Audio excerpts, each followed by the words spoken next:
Hello guys, Brandon Carey here, and today we are continuing our adventures in Crash Bandicoot 4. It's about time. And when we last left off, I think we didn't do this yet. We managed to save 2 of the 4 quantum masks that Dr. Cortex and Dr. Entropy are unleashed when they started breaking rifts in reality. And once we get all 4, we should be able to hopefully resolve the time paradoxes that they're causing and save the world as it be. As you do in these games, you tend to save the world from evil maniacal maniacs.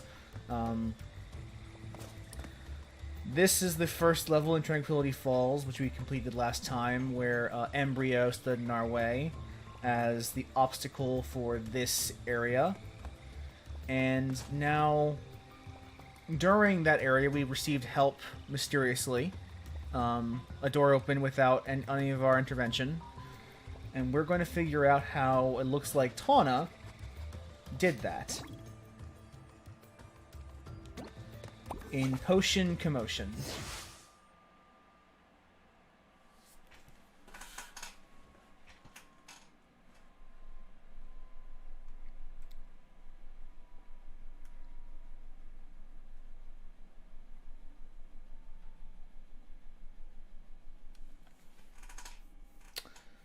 This game could probably do some improvement in the loading times if I had to give it any minor criticism. Like this game could load levels a lot faster than it does. There's some optimization that could have been probably done here.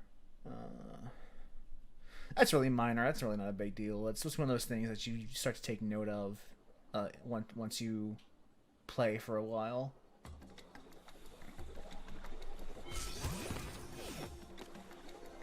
Reminds me of Neo Nippon, minus the kaiju movie. Neo Nippon.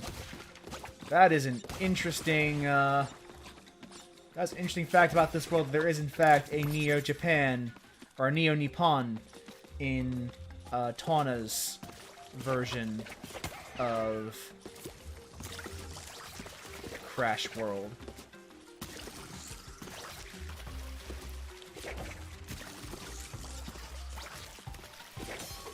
Cook it. Yeah, there we go. There's a chance that the plant could have eaten us. Kickflip up here. This mask. Aw, kawaii. Gotta avoid the dragon.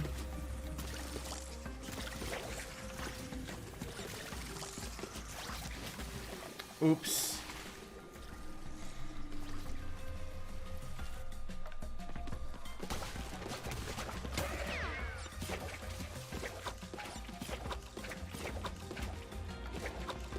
Okay, so can't hook that baddie from all the way over here.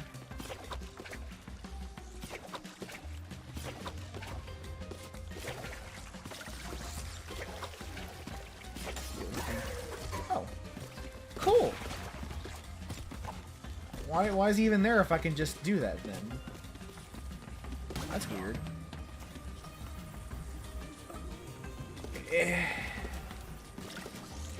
I shouldn't worry too much about the masks, but they feel kind of useless in this game. It's similar to in when you get them in like Crash 2 or 3, where like most of your deaths are going to be like plummeting to your doom, and a mask doesn't save you from that. So when you like get a mask here and you fall, that effectively did you nothing.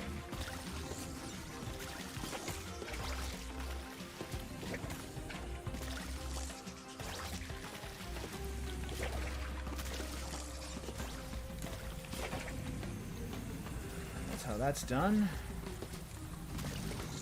don't know why I'm bothering with the boxes anyway, because technically, like, I'm not really worried about the gems. So this would probably go. Well, let me just see. Let me see if I don't go for the boxes, how much faster does this go?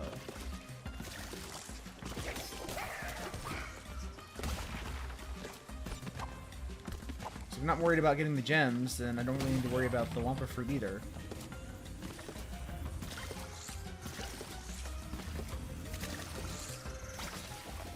Oh, I got greedy.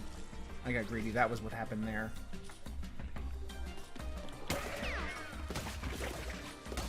Let's get the easy ones. Getting. You do like, even when you're getting, like, not getting completion, you still kind of want gems so that you can unlock the skins.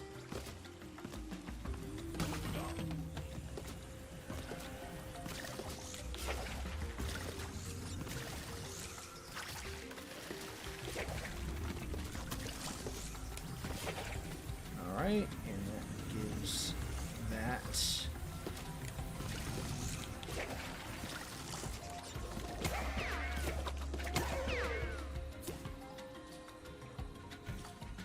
What the fuck?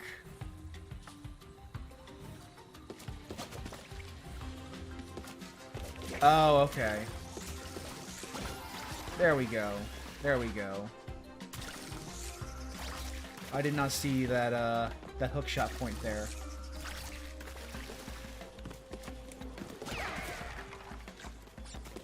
There's a TNT. Actually, you could probably just hook shot it, but that's fine.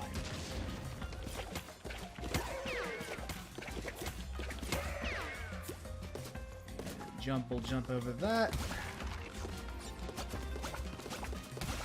These boxes here. Advance a little. Oh, I gotta. There's a, yeah, there we go. Grappling point there.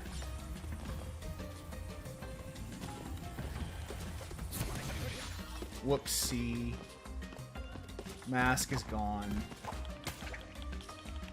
That's.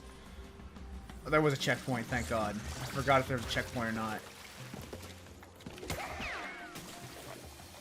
Oh, I didn't see that crate up there.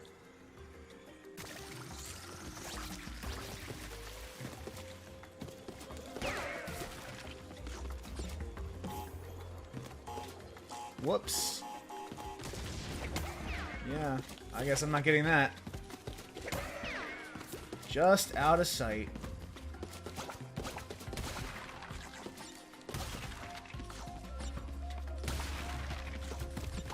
Doot, doot, doot.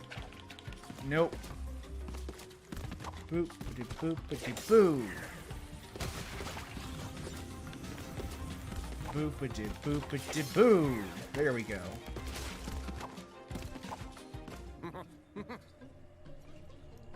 See, look, he was about to hit Crash with Mutagen, and Tawna made him miss and break the door instead.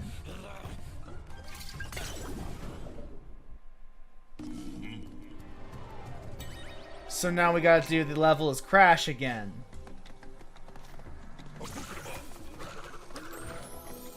Gonna be honest, I think having to redo these sections as you had to originally, probably they didn't need to do that.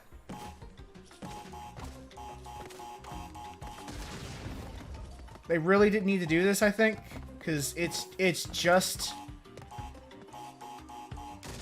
even if the boxes are different, I've done this level before.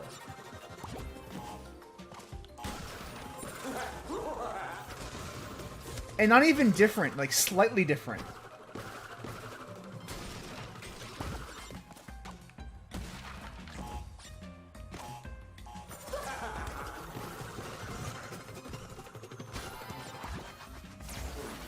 That's what I've always liked about you. So dedicated.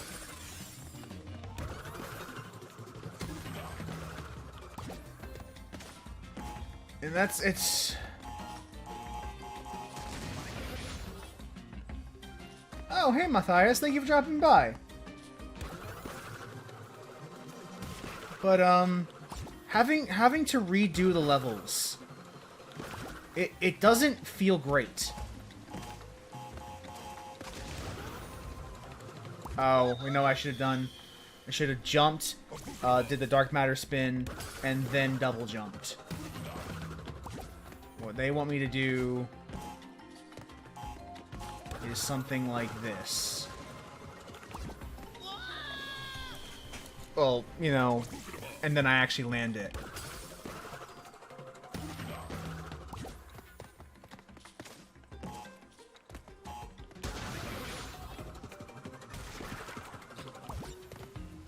Let's try it again.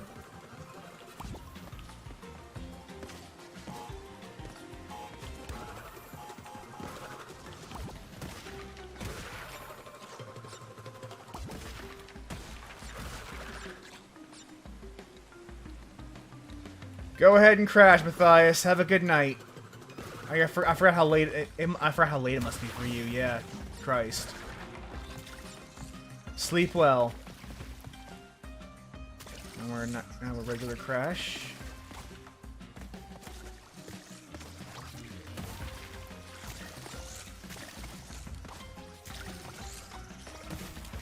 Alright, and done. I wish I didn't have to resort to live tests for my experiments, but you know, omelets, eggs, superpower potions, marsupial, I mean, other animals. There we go. 2 a.m. Holy shit. You should go to bed, especially if you have work in the morning. Let's do... And then jump off. And now we have this here. We can do this.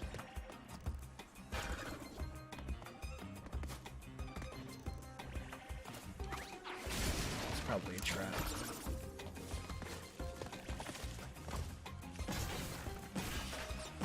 There we go.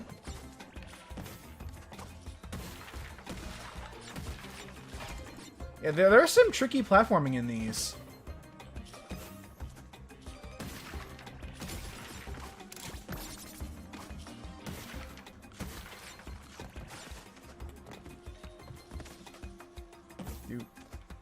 Doop.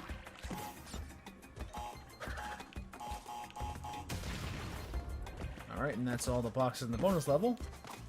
So even though we can't really get the gem because we missed that box in the Tana portion of the stage, we can still show off a little bit of skill. I swear to God, if that's the only box I missed, I'm gonna be like, because that happened a lot when I ran this game of blind. Is, oh yeah, you missed one box.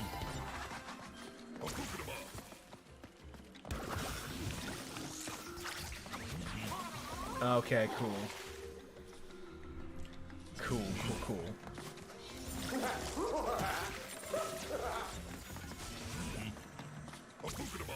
This is mostly to see if this is, like, that was the one box I miss.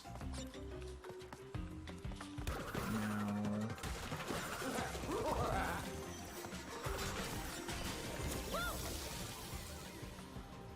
Okay, that's a little tricky. Okay, so far the count is 2. I've missed 2 boxes that I can see.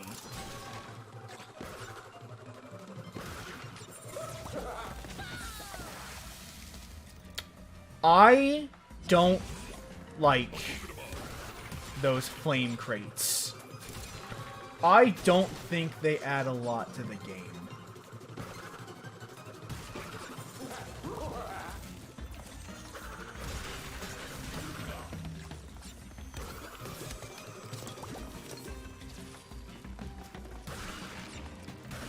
In fact, like, the thing that they do, if anything, is slow down the pace of the game and how it's played.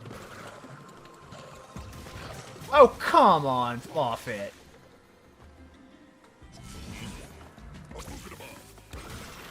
What? Screw those. Well, actually, I probably do actually want that mask.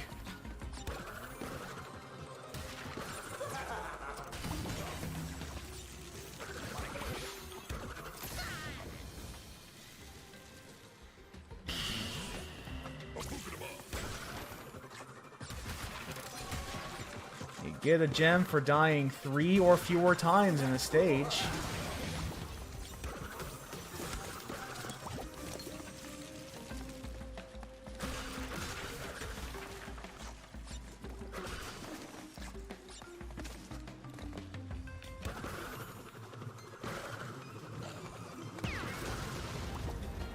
There we go.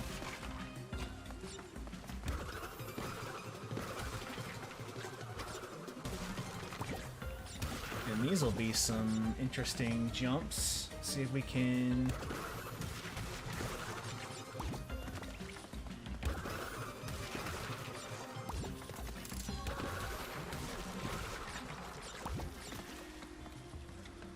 We got the 80% of the Wumpa Fruit now. Oh. Oh, crud. Oh my god!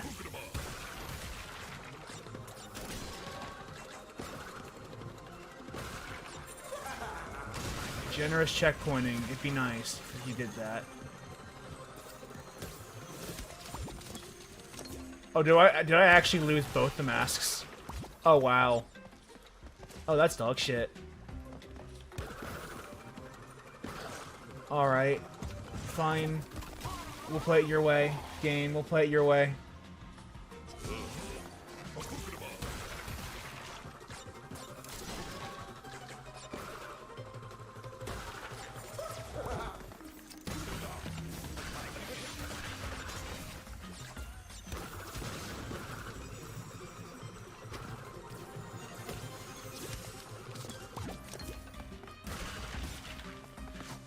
I think a lot about...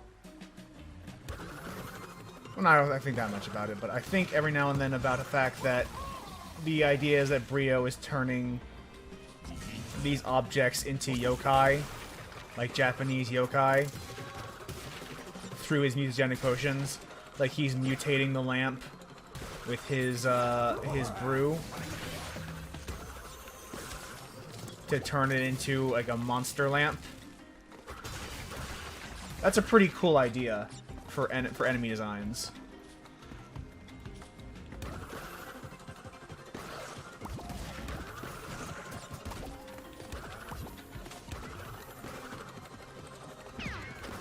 There we go. Now I guess... Oh. We lose that mask. Cool. Perfect. And we get this, smash these, and get this checkpoint. Great. Perfect. And now we have made progress.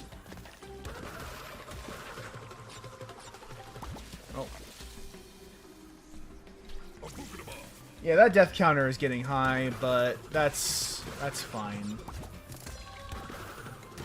I'm just glad that we are not using lives anymore, because this game gets tough.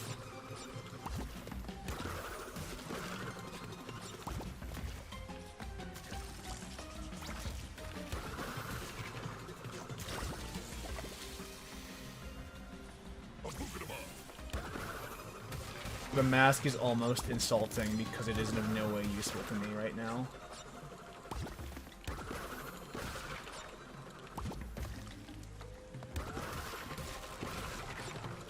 Alright, and chomp.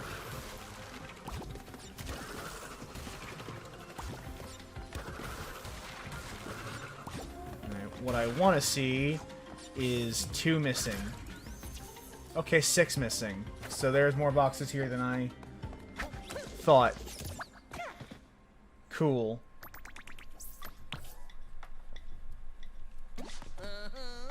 Let's keep going then.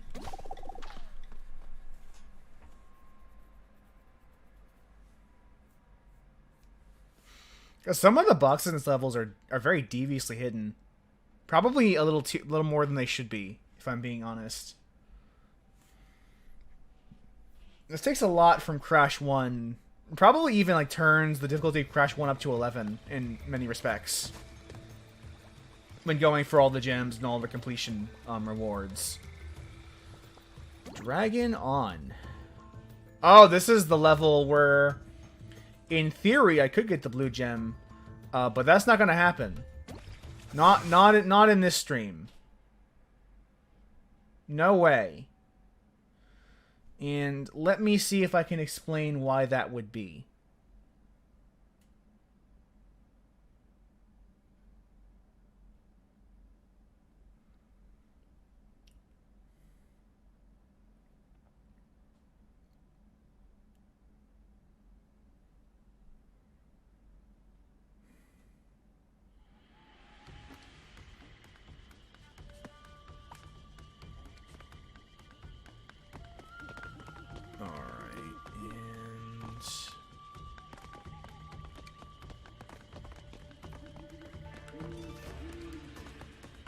There should be a marking somewhere.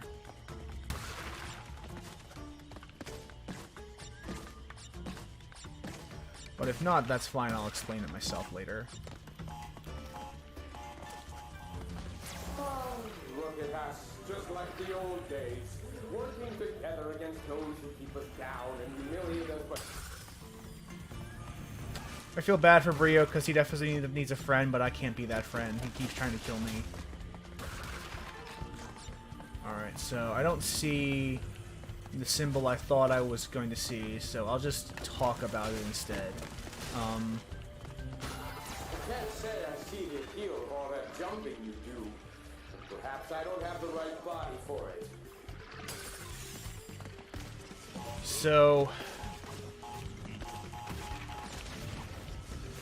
way back in Crash Bandicoot 2, Cortex Strikes Back, there was the blue gem was only unlocked by completing the very first level in the game without breaking a single box.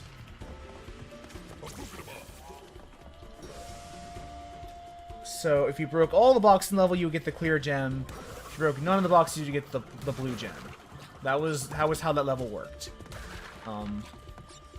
And as a homage of sorts to that level in Crash Bandicoot 2, for this level, you have to clear it without breaking a single box to unlock the blue gem, just like you would have had to do in Crash 2.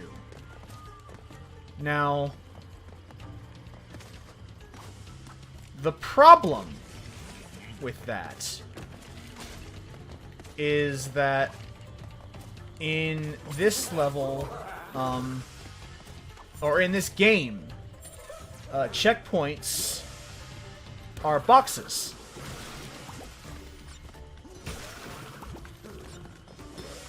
So, to complete the level without breaking a box is also to complete the level without using a single checkpoint.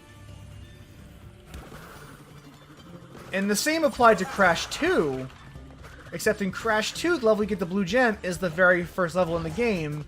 It is designed deliberately to be easy. I haven't died yet. Cool.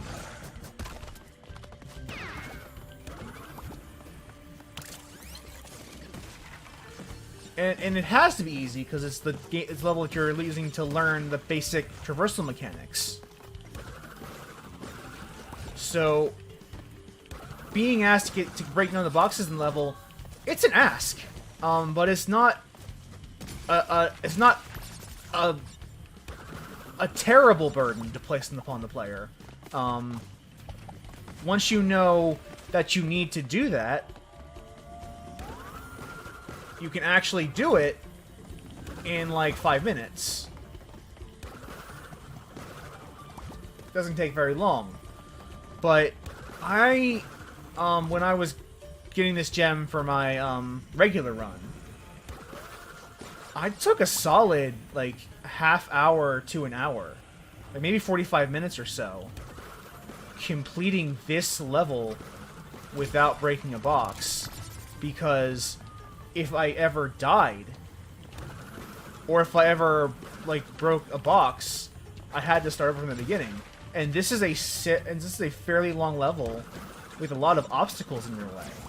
Sometimes I think you're my only friend, and then I realize No, that's right.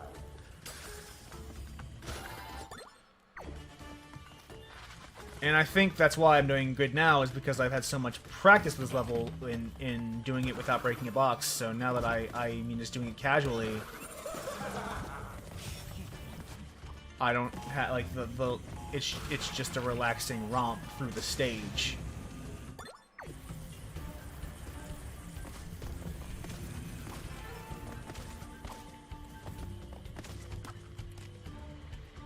But having to do this whole thing all the way without breaking a box is it's a lot to ask for players to do.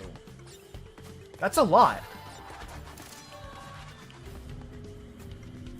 Probably even unreasonable, if I'm being honest.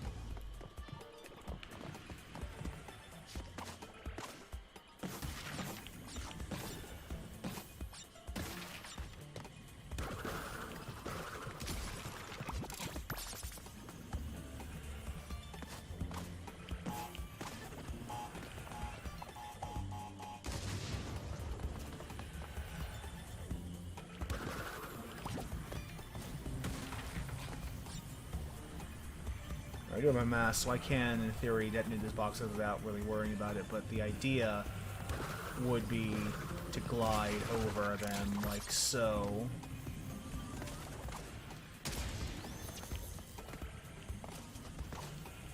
Weird.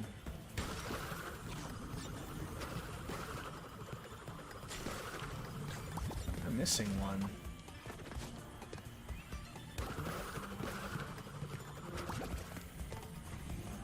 I'm missing one. But I don't feel like getting back for it. So, there. We got enough.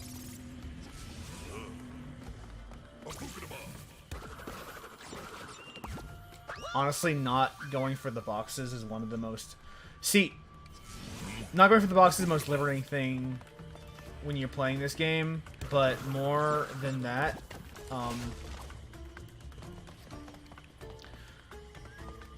keep in mind, if I was trying to go for the blue gem, this would have meant I had to do the entire level over from scratch.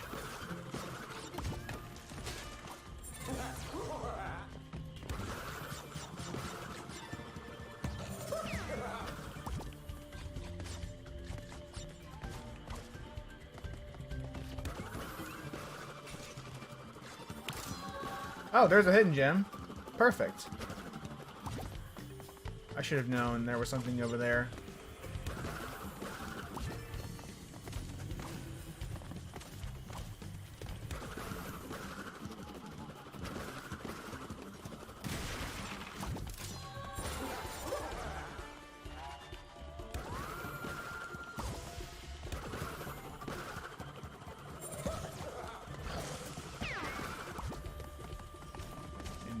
Jump on these and trigger them.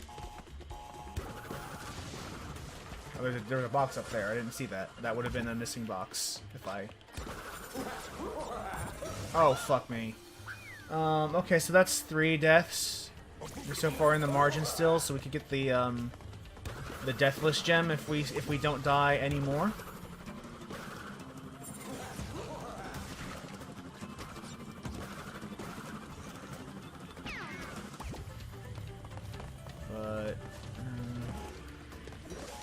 If we don't, that's also okay.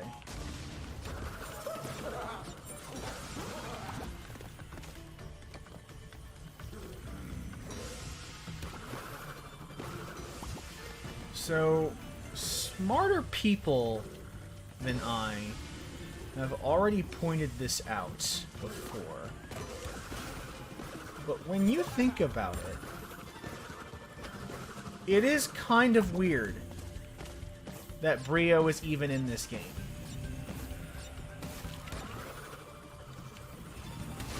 Because if we're going back to the original trilogy's continuity, which this game does acknowledge,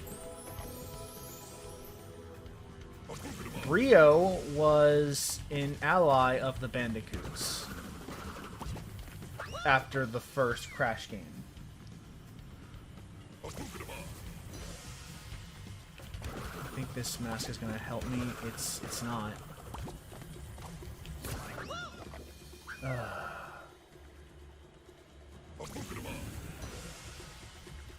Just think, every single time I do this, it is a reminder that if I had like every one of these deaths would have meant I had to redo level from scratch in the blue gem run, because you can't break a checkpoint box. But going back to the topic, oh, we blew up all the nitros already. Cool.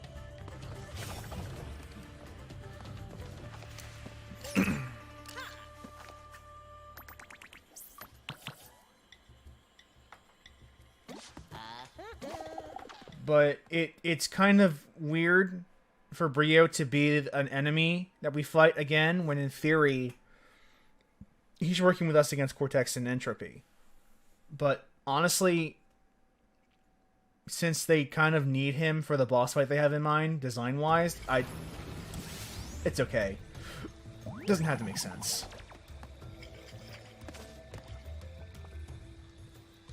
We were about to fight him anyway. We were one level away from confronting Embryo, so that'll be fun.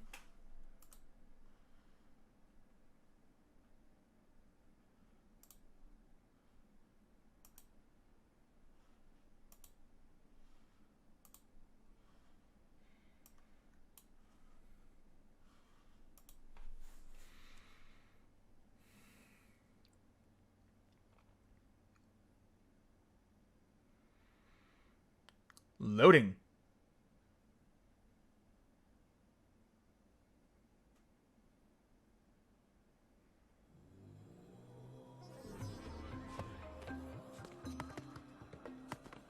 All right.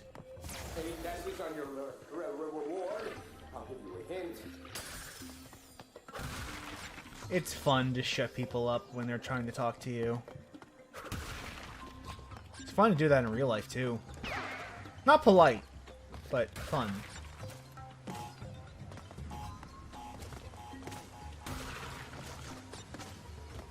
So someone in the chat yesterday asked about whether or not Crash also gets the wall run, or if it's just Tawna. And Tawna gets the kick flipping version of the wall run, where you go boom up, boom up, boom up, boom up, and climbing using verticality. Crash and Coco get this, a horizontal version of that, which is more akin to like a parkour wall run, where you translate horizontally as opposed to vertically. Once I suspect my potion power is strong enough to defeat anyone, even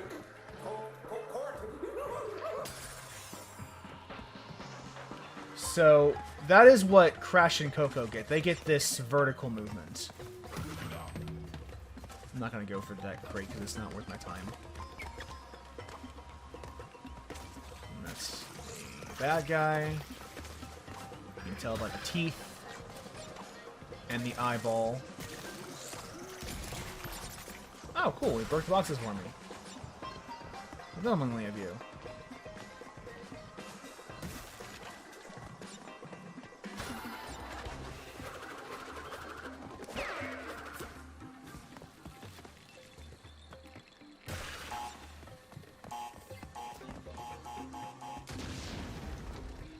And there we go.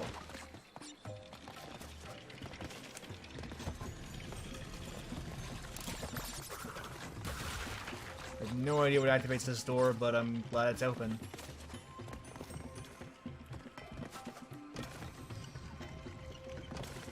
Oh, I should have been a little more patient, but this is fine.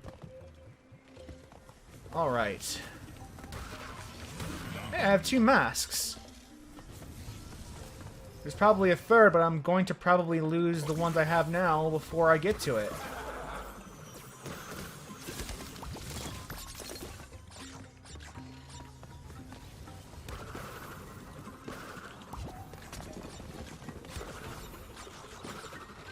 And that is the flashback tape. And there's my mask on. Hey Alicia, hey Kelly, welcome to the stream.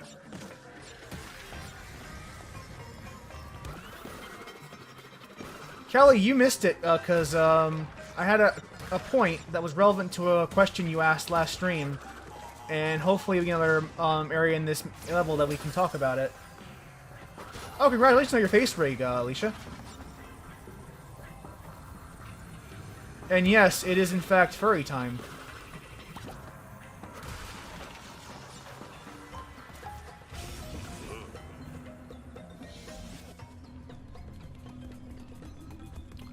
Bonus round.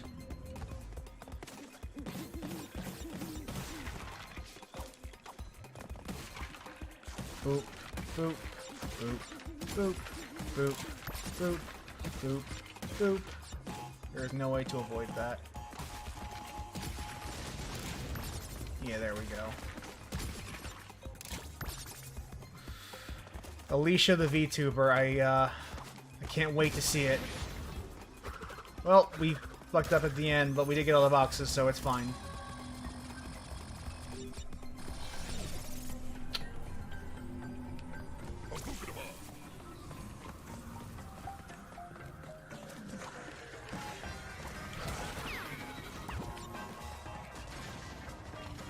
Ah, they got the, these. Well, that's fine.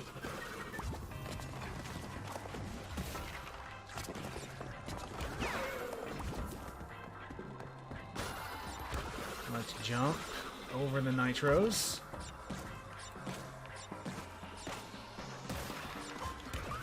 Oh, I fucked that one up probably. I bet you there's a hidden gem up there.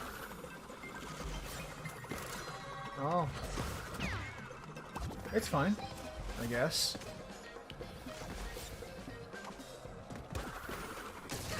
Yeah, that was my bad.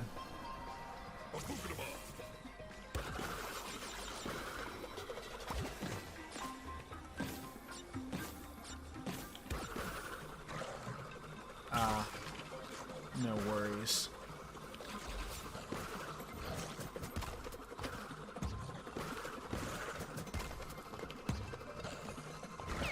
There we go.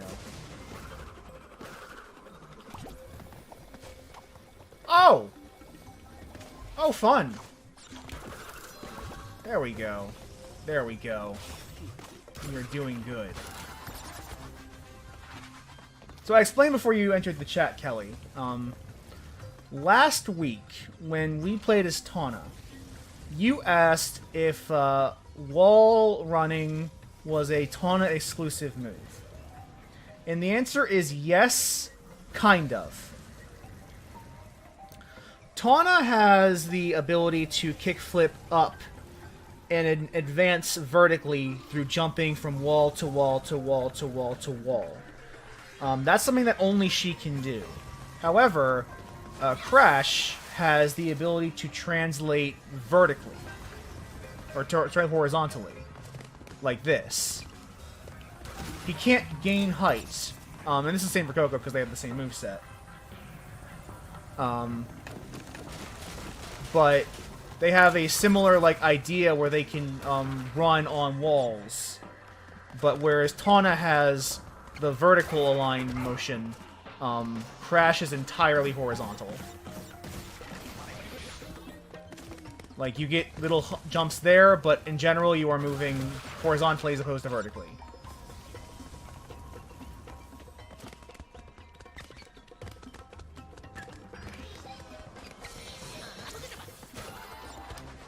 And very soon I'll be able to explain why 100% completion in this game is absolute ass. Just need to beat Brio first.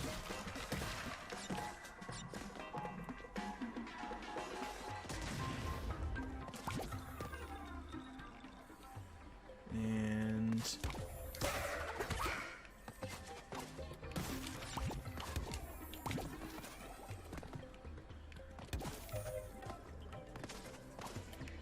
oh, fuck. Whoops. Old habits die hard. I don't even need the boxes, but I'm going for them anyway. Whoa! Whoa! Whoa!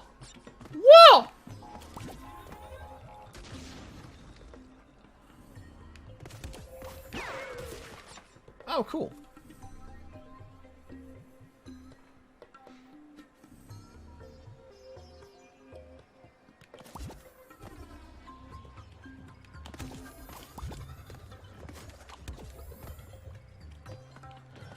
And 1, 5.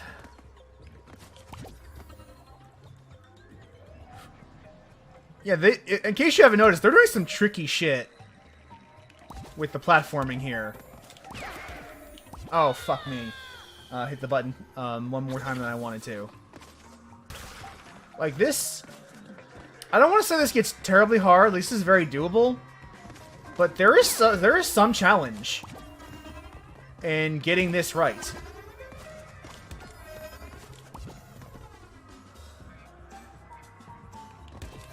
Yeah, no extra gem for me, but that's fine.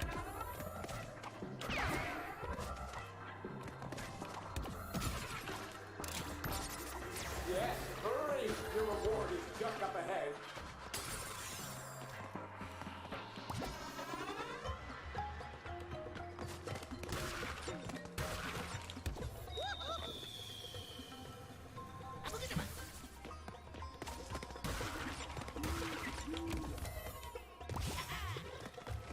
Alright, and we are all good. There's another Kano mask, so back to 0 gravity jumps.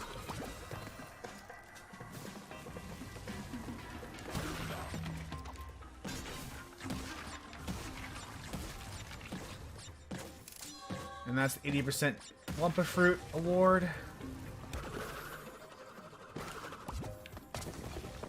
Oh! Oh, fuck.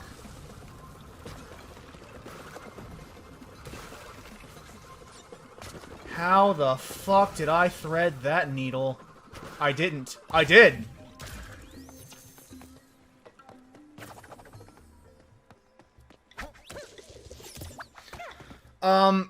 So the question that Kelly asks in the chat is there anything you can do with Wampa Fruit in this game since you don't have to collect them for lives anymore? And aside from the thresholds that you see in front of me, like you get gems, like I got 3 gems in this level because I collected 40%, 60%, and 80% of the Wampa inside it.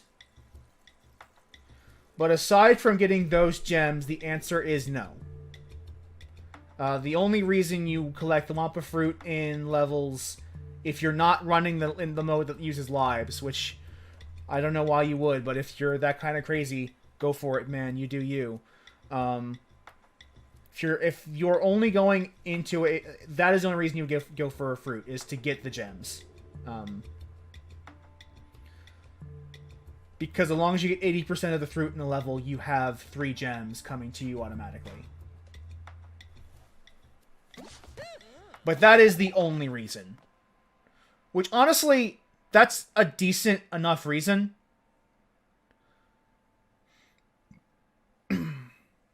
Because Wampa Fruit are a mainstay of Crash. You can't just not have them. So, if you're thinking of a good reason for people to collect them, even if you're not giving them lives, giving them gems is a decent incentive. But that is a good question. And now we are going to fight Dr. Nitrous Brio. Or Dr. Embryo. Because he's the biologist.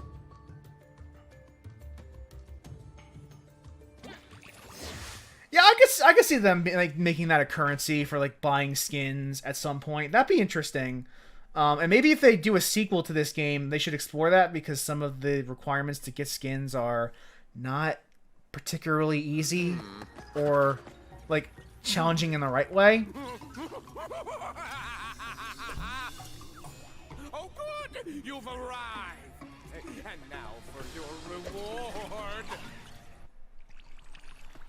And now, Stay put while I test this is the fight against Embryo, and people who are familiar with Crash 1 will not be terribly surprised by this fight, because it is very, very much the same mechanics for the fight. You are attacking the creatures that he summons with his potions by jumping on them, which will throw them into his face and damage him. If you watch the Crash 1 run, you will not be surprised by that mechanic because it's the same mechanic that he employed in that game. And this is a preview of a mechanic that we're going to talk about in a second. This changing of the graphical style through Embryo's potions.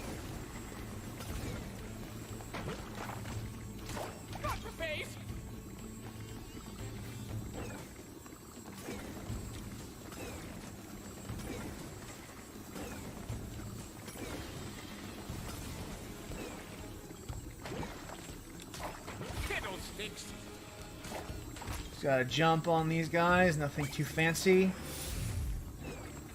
To be honest, the boss fights in this game are actually really good. Oh, I misjudged that. Especially if you're like if you're a fan of the Crash games that came before this, there's a lot of nostalgia in these boss fights. But they don't just stand on the laurels of nostalgia. They do remix the fight and add their own touches to it to make it unique. It's not just rehashing the old boss fight. It's doing the old boss fight in a new way that gives it a little more flair.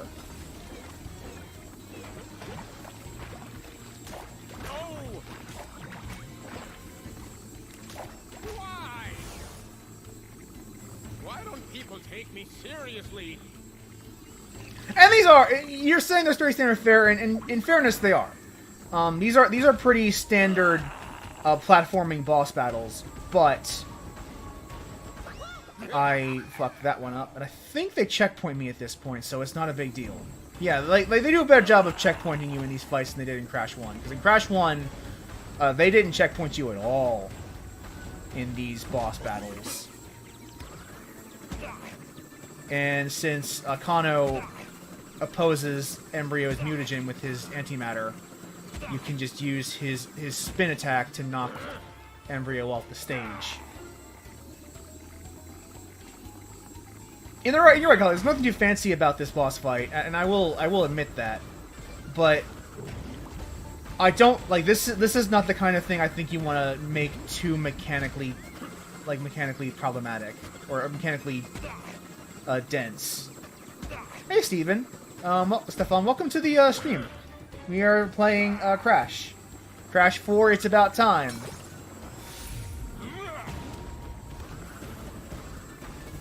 With Akana, you can just dance over this boy, and it's not even a big deal. It really isn't. Oh, whoops. Hit you. And hit you. And you're done. Goodbye.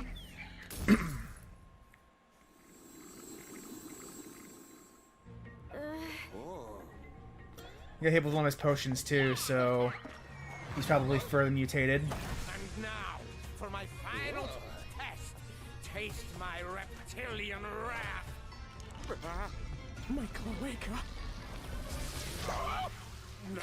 This is a PG-13. I wanna stress this game is rated. I believe it's E10.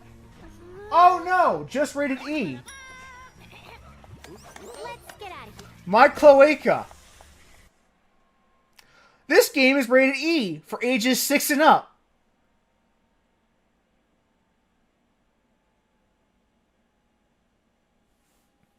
Six and up. My cloaca.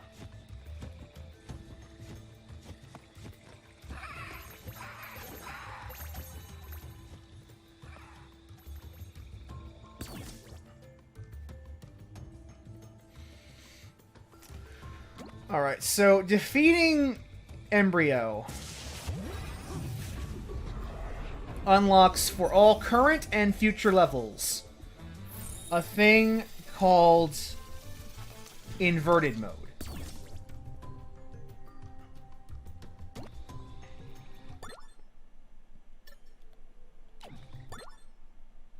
And let me see if I can...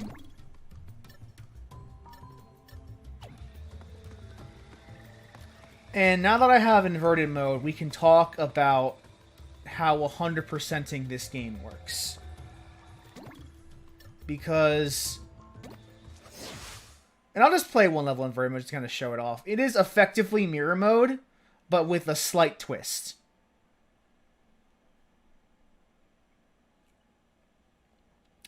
I should probably play the first level in inverted mode just because it'll be easier on me. So we're probably going to back out once this loading screen finishes up. And these loading screens are a little long, longer than they should be for a platforming game.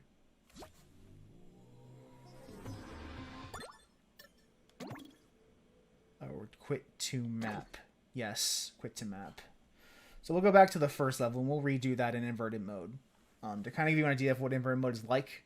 I'm not going to do every level in the inverted mode. I'm probably only going to do 1 or 2 tops. But I do want to let you know what it is, so I can explain why that kind of compounds into an issue that a lot of people have with this game. So we'll play this in inverted mode. Rude Awakening inverted.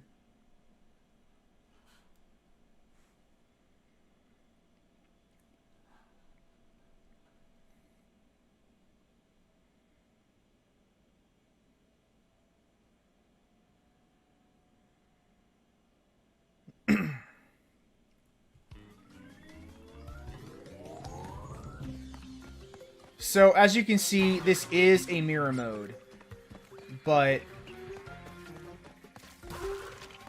there's a twist with how the level is presented. Each one has its own graphical style.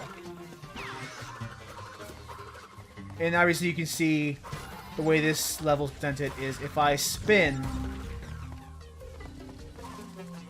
it highlights the world around me. Because if I don't spin, it's dark. I only see the level immediately above me. But if I spin, I broadcast a sonar pulse that shows me the stuff that highlights the core features of the level that include enemies, obstacles, and gives me like a little rough idea of what's in front of me. Now, this isn't something that every level has. Each level has its, or each world has its own separate graphical style that is independent of the others. So one level, like there is another level where you paint. As you break boxes, you release paint that adds color to the world when it starts in black and white.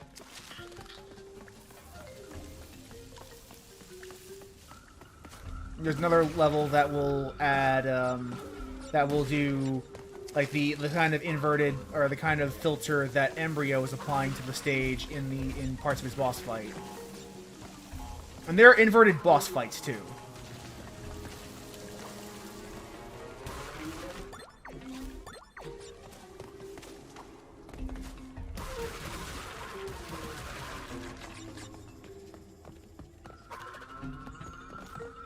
Oh, right. This is, the grind rail. I forgot that this was here.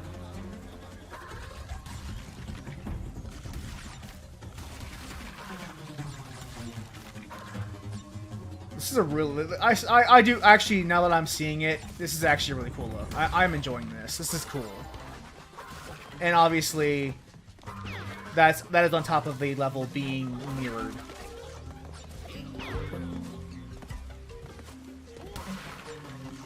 And as an experiment for applying different different graphical styles to Crash levels, I think inverted mode is a large success. But we'll once we beat this level, we'll discuss a bit more about the problems with it. And it's not even necessarily the mode itself, although a couple of the filters in some of the future levels can get really difficult on the eyes. Also, you notice the fruits we collect are different. They're grapes as opposed to apples.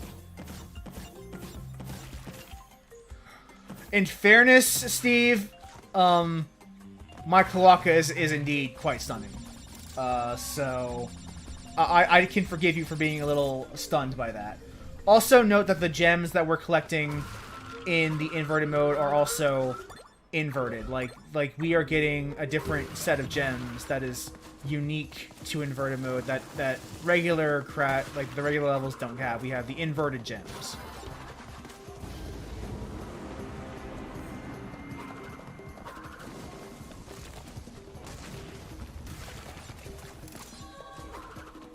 By collecting the Wampa fruit, we're getting a separate counter for the inverted levels.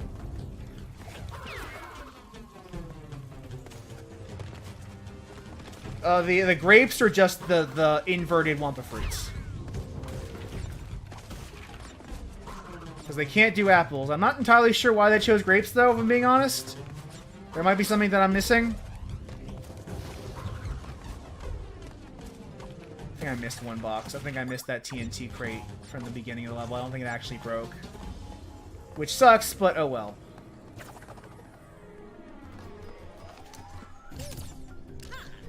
And as you can see, we get the inverted gems. That's a good question. Why not oranges? And now we have 6 gems. We have the Mother Clucker skin. I need to move my camera just to the left, so that is actually Mother Clucker. Because of the chicken. Get it? The Mother Clucker skin.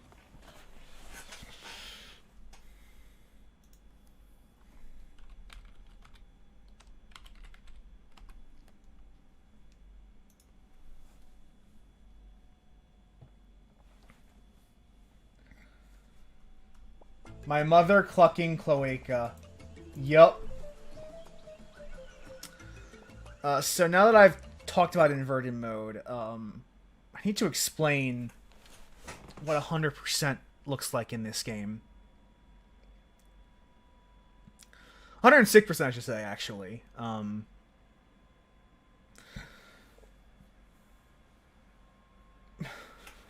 So I'm gonna ignore that because, while funny, I do want to at least appear presentable to the Twitch overlords. So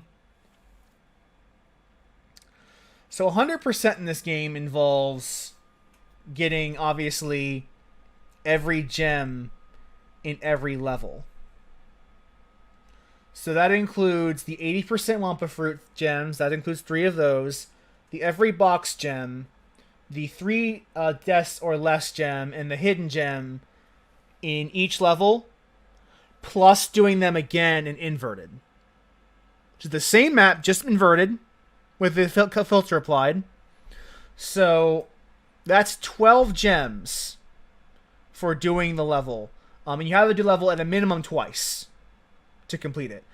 Probably more, but at a minimum twice. Now,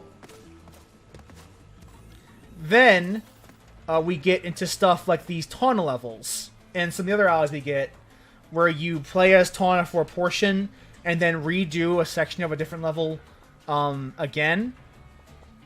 They also have 6 gems that are different from the gems in the main version of that level. And inverted gems. So that means for certain levels, you're playing the same level at a minimum 4 times to get all of the gems. So we're just starting with the gems on that one. Then you have the time trials. And if you want to get 100% complete, you require all platinum relics. Sapphire is not enough. Gold is not enough. They must be platinum relics to get 106%, get the secret ending. I am not doing those. Someone asked if we're going to be here for a while. I'm not doing this. I'm just telling you what you would need to do if you want to do this yourself. I'm not doing this shit. I have things to do with my time. I can't spend, according to Kid Icarus, 68 hours playing Crash 4. Because that's how long it took for him to get 100% in this game. I don't have that kind of time. We'd be streaming this game all year if I did that. But there's more. If you want to get 100%, you have to get all of the flashback tapes completed to all of the boxes. So platinum awards and all of the flashback tapes on top of all the gems, on top of all of the platinum relics. And that's what you see right now, but there's more. Because you don't see it on my screen at the moment, but there is a thing called the Insanely Perfect Relic, which entitles getting all 6 gems in a level on the same run without dying. And if you want 106%, you need all of those too. And if you don't have them, you won't get the secret ending.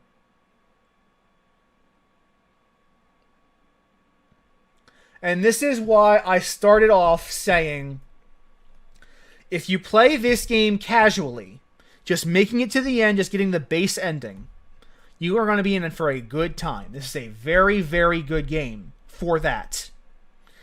If you attempt to 106% this game, you are going to be in for a miserable experience.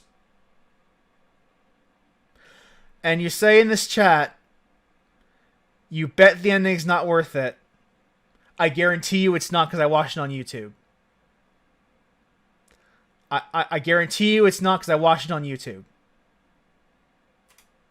But I will gladly show you it once we beat the game. And so that is getting 100% in Crash Bandicoot 4 It's About Time. And that is why we are not doing 100% 1, because I didn't even do this shit for Crash 1, and this is worse. We're just going to go for raw completion. Just making it to the end of the game. I wish I could switch to skins, though. I forget what the skin... Oh, skins are... Here we go. Skins is this. So we have the Mother Clucker skin. And I have a number of skins I unlocked just from pre-ordering the game. I have Classic Crash, Prehistoric Crash, Cyborg Crash, and 360 No Scope Crash. These are going to be playing as. I do believe there is a fake Crash skin. Defeat engine inverted to unlock Classic Coco. And obviously, Coco is going to play 360 No Scope. We are playing... I'm sorry guys, but Crash and Coco, they're gamers. I'm sorry, they are gamers. So let's play as Gamer Coco.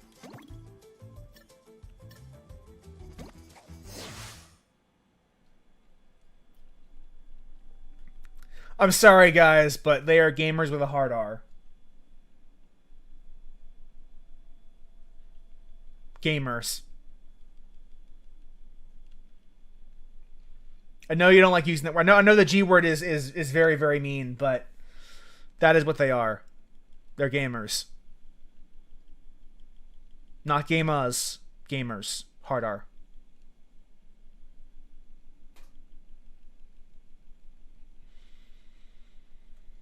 Because truly, no one is more oppressed than the gamer. Quick, cut the audio before Goku says a racial slur. Oh man. Oh man, I hate Twitch streamers.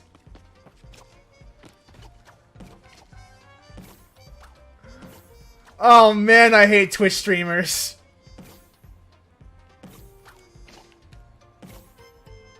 I know what you're thinking. You're thinking, but Enigma / Brandon, you're a streamer too, aren't you? And I say, how fucking dare you? How fucking dare you call me that? Don't you ever call me a Twitch streamer ever again in your fucking life. That's a horrible thing to say. And look at that adorable ass Spyro parade balloon in the background. And that is a guy from Skylanders that I don't remember and don't care about, but more importantly, Spyro. Spyro is in the background. And he is, it is a wonderful thing. I love seeing that cute little draggy any chance I get.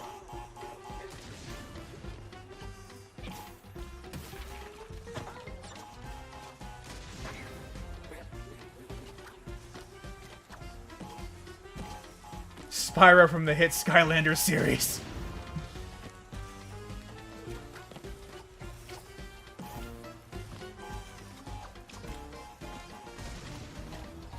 Bump, bump.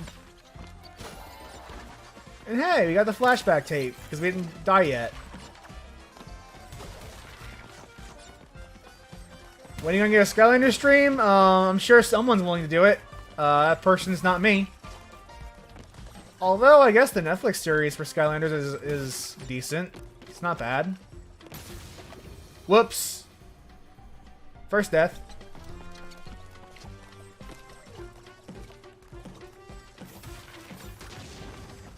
I have no idea how that didn't kill me, but we know what, whatever.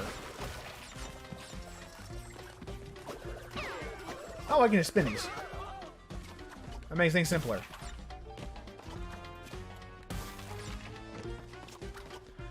I guess we won't get our insanely perfect relic. Because we died once.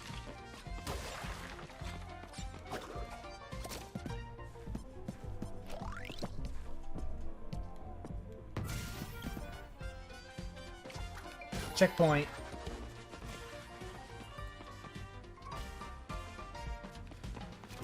Or you know, gamers, they want to be comfortable. They don't want to like, so they wear loose, baggy clothing. I don't know what that's supposed to be. That balloon in the background right now. I don't know what that's supposed to be. But fine, I guess.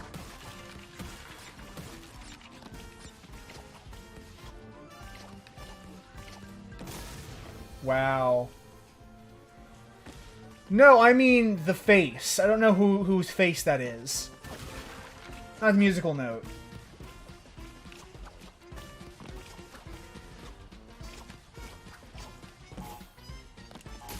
Oh.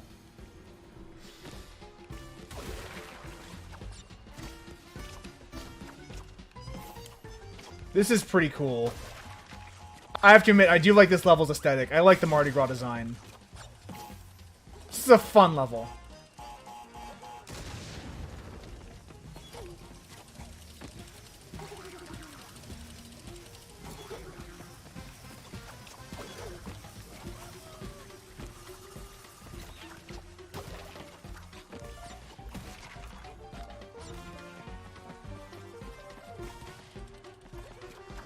This feels good. This level feels good to play.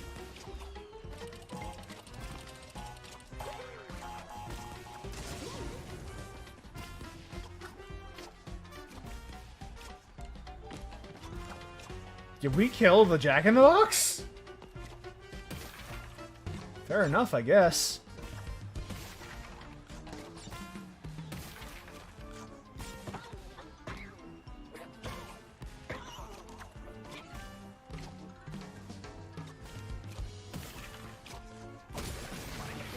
Whoops. Rip Jack-in-the-Box, you have pretty good chicken strips. Rip in peace.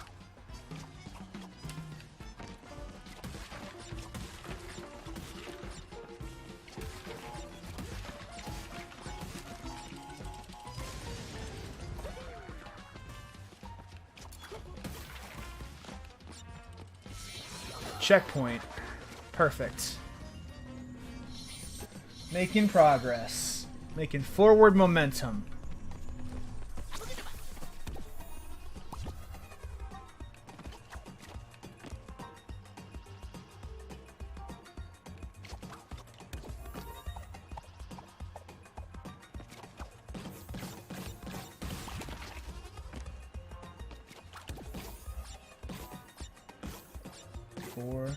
Hey Wilson, welcome to the stream. Going good so far. We are in the Louisiana level. Means it's almost time to meet everyone's favorite lizard crocodile or crocodile dingo hybrid. Oh yeah, it is Purr from CTR. Thank you for noticing.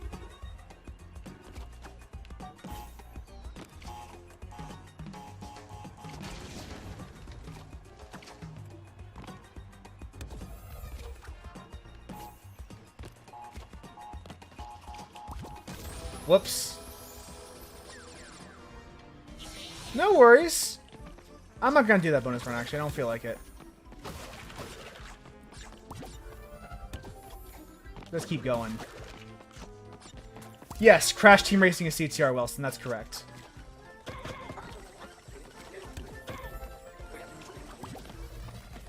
But Purr is also from Crash 3.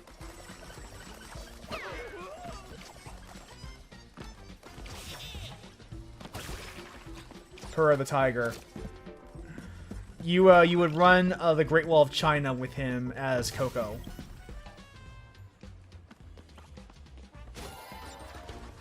Checkpoint. And let us... I think this is the finale level, actually.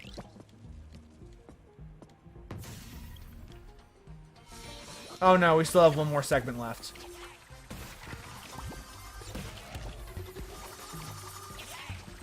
And this is a cool section where you could have to turn obstacles on and off.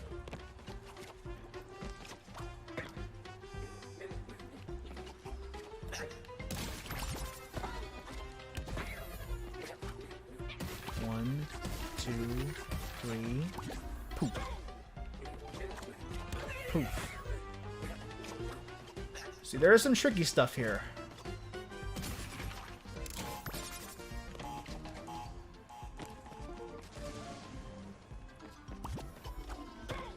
Not as tricky as the previous levels have been so far, but tricky, nonetheless.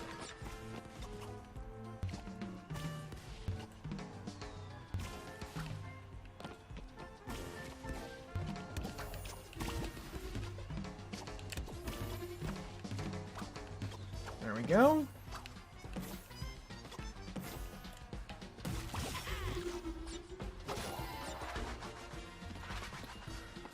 The question in the chat is, do you need a certain amount of gems to beat the game normally, or do you just need to complete the levels? And the answer is the latter.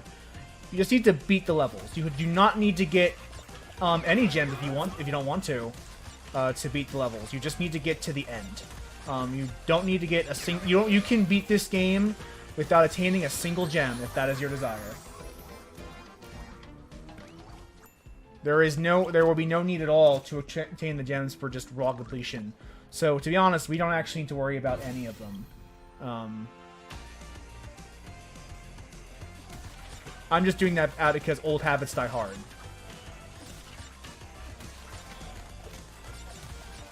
That said, the odds you won't get a few gems, it's pretty much non-existent. The main bad guys in this game are it's a duo team of Dr. Neo Cortex, who's been a long-standing villain in the series, and Dr. Nefarious Tropy, or Dr. Entropy, who was introduced in the third Crash game, Warped. And at the end, the two of them were thrown into the past and transformed into babies. So they were, in theory, like they were not going to become a problem anymore, except they escaped. Oh, you just don't go down. And this game opens with them breaking out of their prehistoric prison and coming to create rifts in the dimensional fabric of space-time to conquer, or to A, break out, and B, start a new plan for world domination. They grew up and also created a hole in space-time to come back to the modern era. Because they were also in prehistoric era. Like, the area where the dinosaurs were still alive.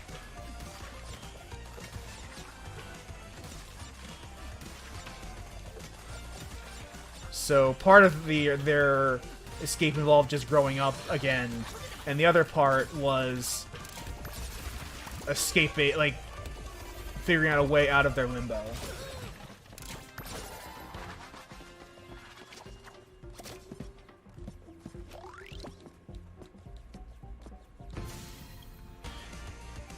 And this is the finale of the level, this grind rail section. I don't need to worry about the boxes, so I should probably just stop doing that. I really should just stop doing that, but oh well.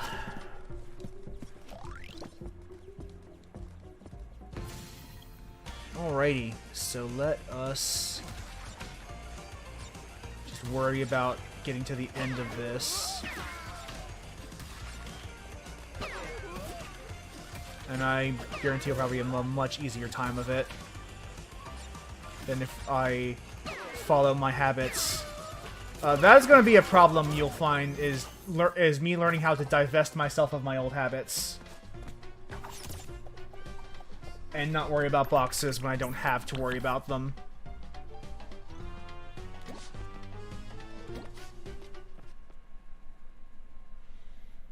But I think we're about to meet Dingodile. I think it's either this level or the next one. I think it's this one, though. Dingodile was, of course, a big, like, a boss in Crash 3, but by the time we meet him here, he's reformed, or at least stopped worrying about helping Cortex. He's opened a diner of questionable health code.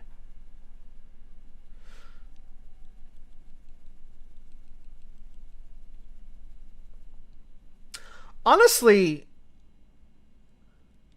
the choice to make him a playable character is a fascinating one. Because I wouldn't have thought of doing that if I was designing this game. I wouldn't have thought of making Dingodile not just playable, but also like one of the good guys.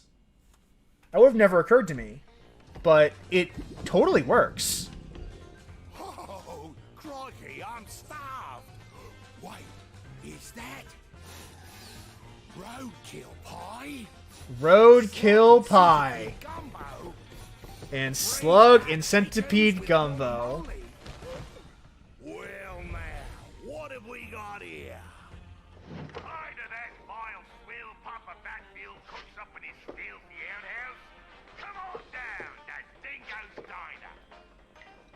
Food served at Dingo's Diner may not meet the legal definition of food. Consume at your own risk. Might not be the legal definition of food. Eat at your own risk. Risk-seeking behavior. Thinking too much about your uncle. Increased hunger. Alienation from friends and family. Skin irritation. Ennui. Leaky orifices. Oozing orifices. Flowing orifices. You fucking stay out of my diner.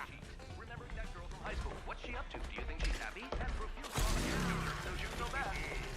Yeah, so it was actually a pretty cool choice to make the Dingodile character like post Crash 3 essentially like forego Cortex entirely and just do his own thing with his own diner. Yes, remembering that girl from high school. And obviously, like, this is still a Crash level, but he has his own mechanic set just like Tawna does, where he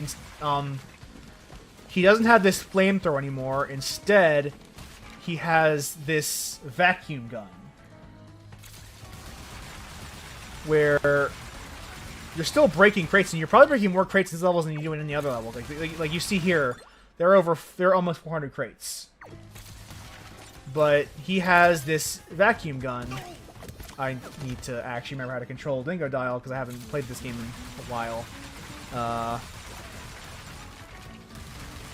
But it's a new mechanic, but it still very squarely fits in the Crash canon.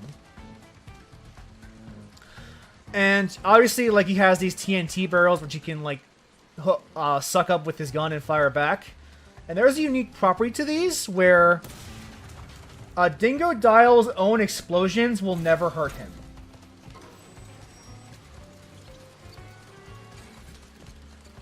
Dingodile will never be harmed by an explosion that he himself causes. Which allows you to do a couple of tricky things with him that you wouldn't be able to do with explosions like with Crash and Tawna and all of them. But as a side effect, explosions that his explosions trigger will kill him. So, like, if you throw a TNT barrel into a bunch of nitro crates, the TNT barrel explosion will not kill you, but the nitro crates will. Bastards! He'll get every last He said a naughty word. He said bastards.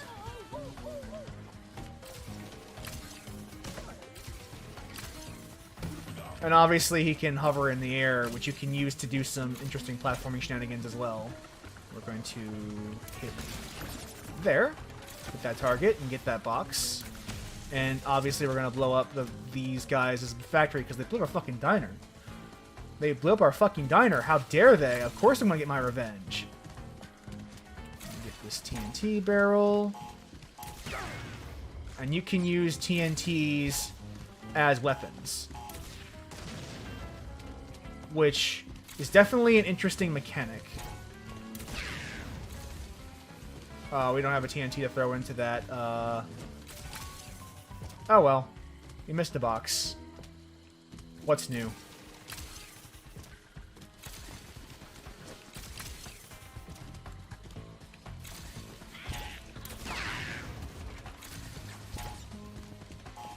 Yeah, not even Shadow would use a swear word. I can't believe. Again, this game is rated E for ages 6 and up. Oh, I made all them tablecloths myself. Oh, he made his own tablecloths. Aww. That's kind of adorable.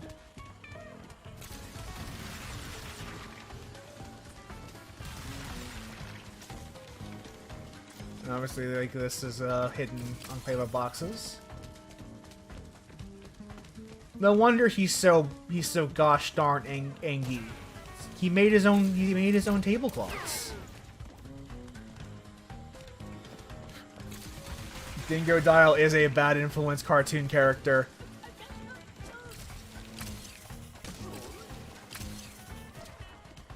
I like that you can, like, another cool trick with Dingodile, as you've probably already seen, is that you can chain vacuum jumps by bouncing on something. Because normally I am unable to do that vacuum pump twice in a row, but if I bounce on something first, I get another jump. So if I can find a chain of enemies to bounce off of, I can maintain that indefinitely. But I need that extra bounce, otherwise I won't be able to do it.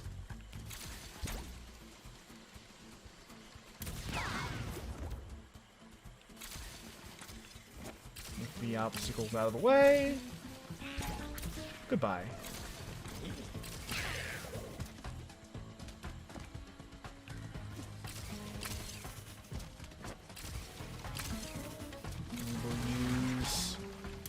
Oh, we can just do that too. That's fine.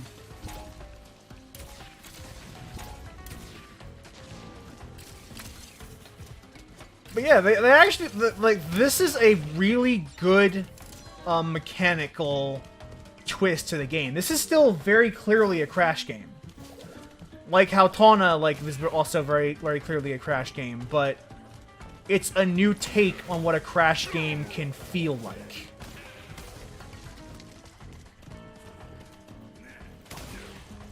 And that's really cool. It's cool to see this style of play in a Crash game that you've never seen before. it really works. Like it feels like it belongs in the pantheon of Crash mechanics. Like there's nothing here that feels inappropriate to what a Crash game should feel like. 10 out of 10 character. I'm glad you like him. I knew you would, Wilson. I knew you would. But like even like design aside, the character plays smoothly. Like this does feel good to play. And there is something very satisfying about using the suck cannon here to vacuum up like 20 boxes at once. That feels good.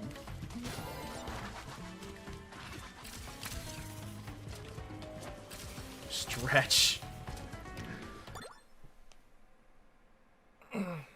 Do the carpet tunnel stretch, because if you don't do that, people like me who program for a living, gonna be for some bad times in our later years.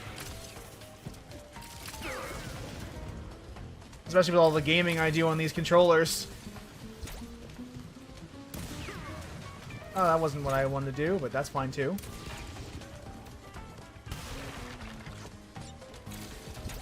Thank you for reminding me to stretch. I appreciate it.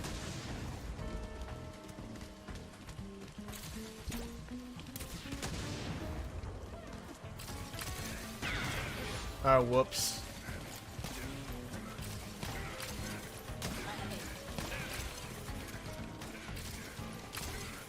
And there we go. All good.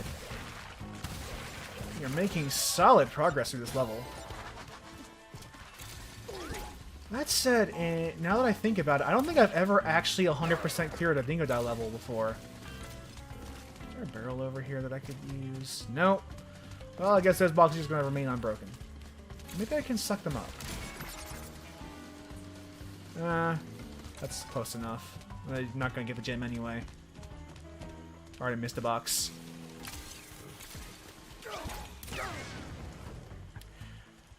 I gotta admit, there's something very satisfying about sucking up one of these guys' TNT crates and then shooting them with it. Like, this feels really good.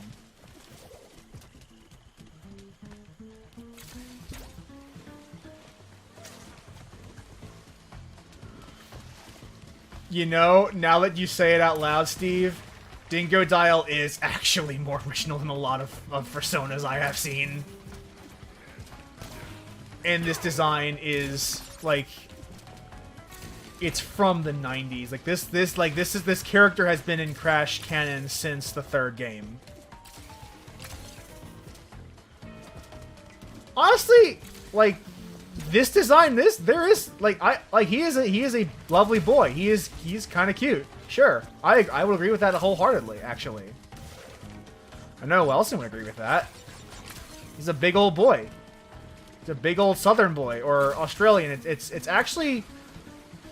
Okay, to be honest, it's hard to tell what exactly they're going for. With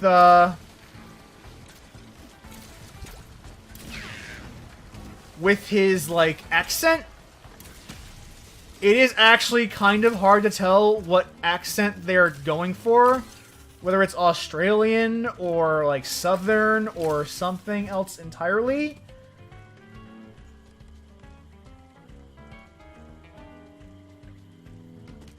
But, you know, whatever it is, it's working. There are a couple of points later in the game where they do completely break accent, where he just starts speaking like a normal, typical American accent.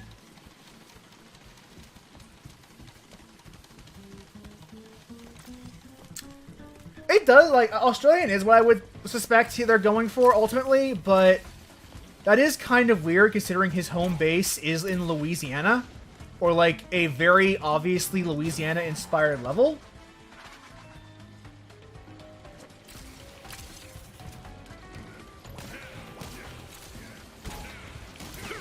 Like...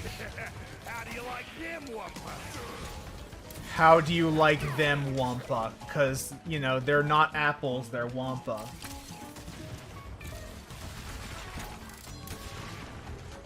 And that's our 80% Wampa boxes, or Wampa fruit. Also, yeah, like, he's a really good design. This is a really creative design, and it has been for years. Dingodile. I would have never thought of a Dingodile up until like I played Crash 3. I would have never thought of that. It's so cool. It's such a cool design. And I'm glad your friend Wilson likes this design as well. Dingodile. Dingo, crocodile. Such a simple. What a really simple thing.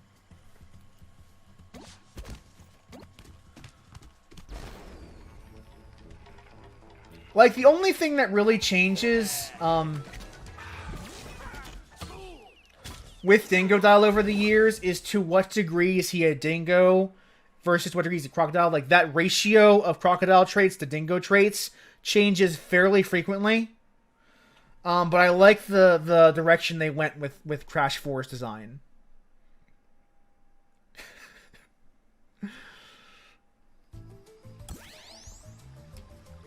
And he is our 4th playable character. There are 5. I guess if you technically 4, because Crash and Coco, you can treat them as one character because they effectively are. But yeah, there are 4 playable character types, and that is the 3rd of 4. Run it by you. You're making progress today. These levels are long. Which is also another reason why, like, 100%ing this game is kind of difficult. Because getting all of the gems and finishing these levels can take some time. These are not short levels. So, I don't know if there's a level named that in this game, Kelly, but in Crash 3... there was an Egyptian-themed level called Tomb Wader. Spelled the same way you have it in chat, W-A-D-E-R. And it was the level, I think you might have, I don't know if you were on that stream, where the water was rising and lowering as you walk through it. So you had to find, like, hills or platforms that would rise with you so that you wouldn't drown. And obviously, you can see the yellow gem in the background. That we will probably go for that because it's not too hard to get it. And here is a new type of box, which I hate. I hate this type of box. So if I spin this, these are outline boxes that once the circle turns full, they go back to being regular boxes. And if you didn't get them, you have to do this again. And try again. And I hate that. I hate these boxes. I hate them a lot. I think they were a bad design choice because... well, Steve, I get to try again in that particular example because that's the demo. This is how they teach you how the boxes work. There are some that, like, go on in chains, where if you don't get them precisely in the correct order and fast enough, you just cannot get them all. And I do not like these boxes because I don't like being rushed. When I'm not doing a time trial, I don't want to be rushed. I want to be able to go a level at my own pace. Yeah, then it turns to a middle thing. Oh, I guess we're not getting the yellow gem unless I die. Because to get the yellow gem, I kind of have to do that platforming over there. Like, I have to platform across these boxes, which I can't go back because I'm on the jet board now. And then platform over to those boxes over there on this platform, and then use those as extra height to get to the yellow gem. It's yeah, also, like, here's a good example. I guess we're gonna try again. But I like On one hand, I like them experimenting with new box mechanics because that is a space that could get tapped. Yeah, we will go for this gem.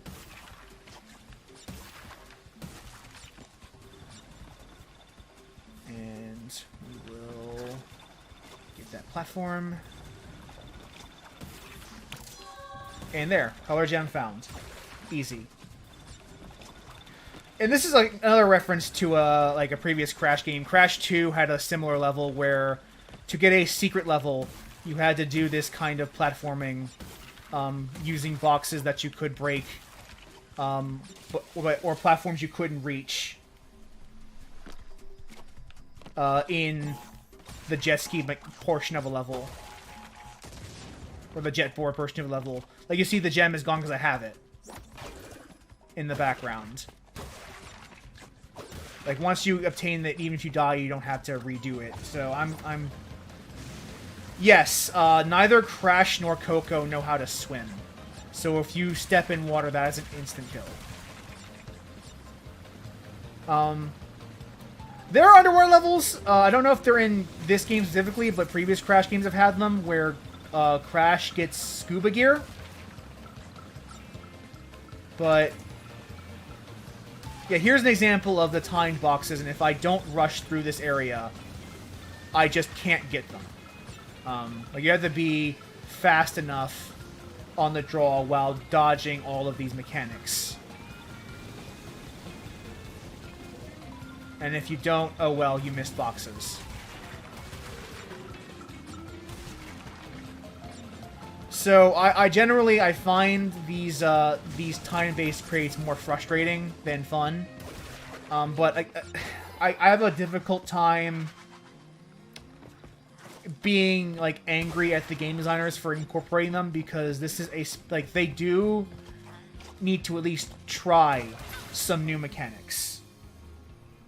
They need to at least try to change up the formula in some way.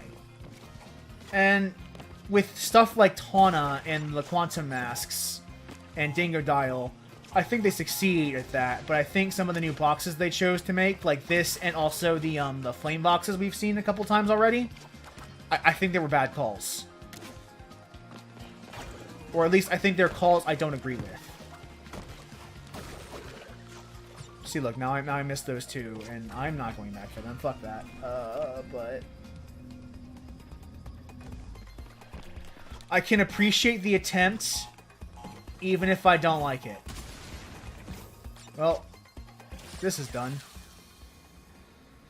I'm not going to... I don't feel like doing the bonus round either. It is what it is.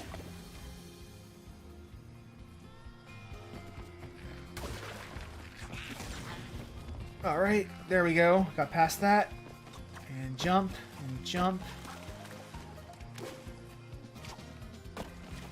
And jump, and jump, and... yeah, these flame boxes also don't like them. Could please ditch them. Please ditch them.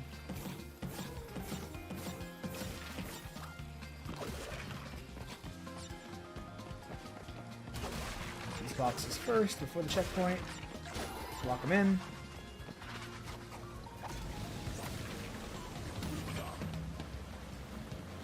We will boost up this platform to go higher.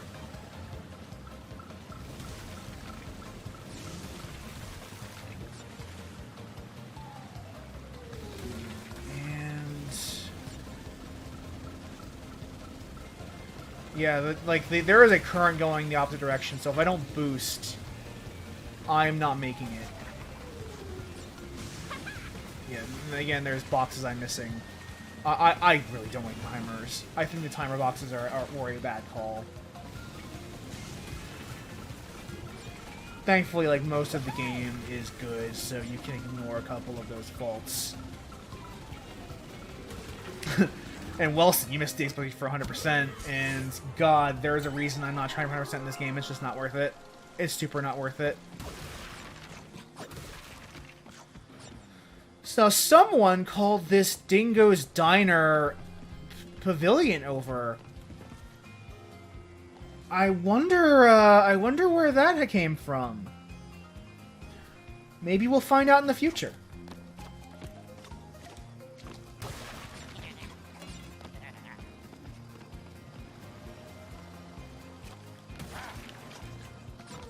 Yeah, I did mention Hunter's Completion a lot last time, because, like, there is... In the Crash fan community, there is a huge debate over whether or not this game took 100% completion too far. That is a very contested point. Oh, that's just a feint? And it's rare for the game just to do a straight feint like that.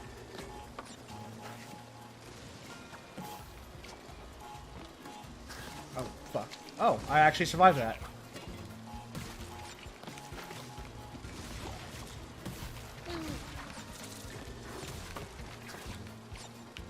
Oh, I died, so I can't get that playback tape.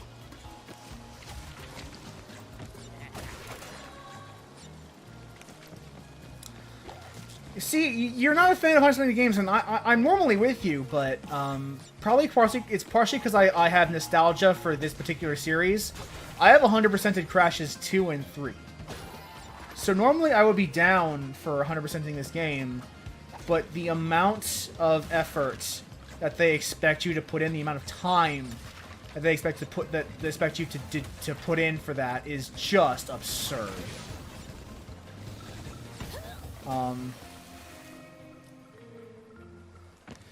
And Catterger has made a great video on this, where his final playtime after 100%ing Crash 4 totaled, and I swear to God this is true, 68 hours.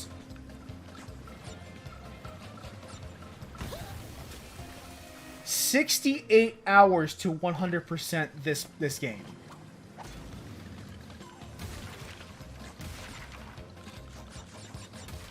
That is longer than it took me to 100% Crash 2 and 3 combined. On stream. And there's a record of that. So you can just watch those streams and you'll know I did not spend that much time 100%ing those games. It took maybe 6 hours a pop. And that's just because of the, like, it's partly because it's hard, and partly because there's a lot you need to do to get 100%.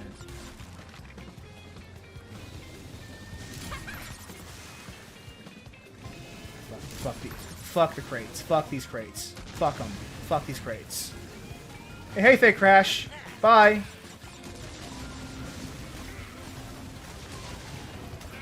Fuck! This is like this is right when it kills you. Yeah, it's kind of like that. Yeah.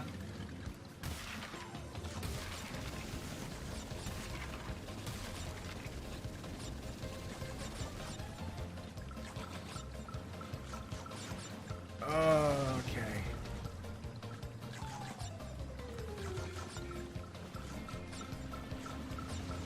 It also doesn't help that the jet board itself is somewhat floaty, which makes which makes precision movement with it not exactly ideal.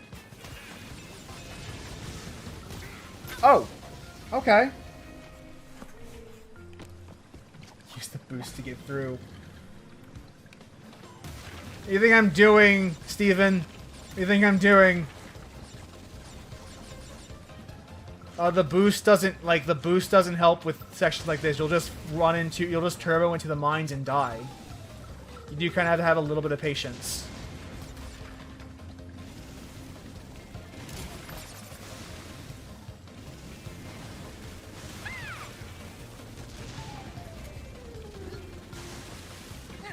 Okay, okay. So we will go backwards.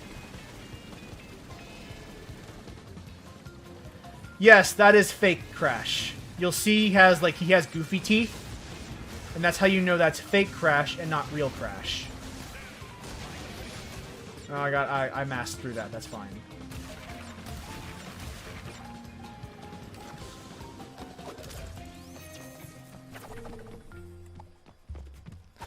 I believe this game also introduces fake Coco as well.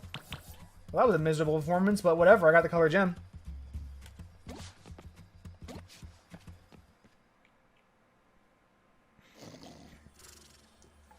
And there is our new mask, Kapuna Wa. What time is it? Oh, goodness. I ought to know. Crush! Coco!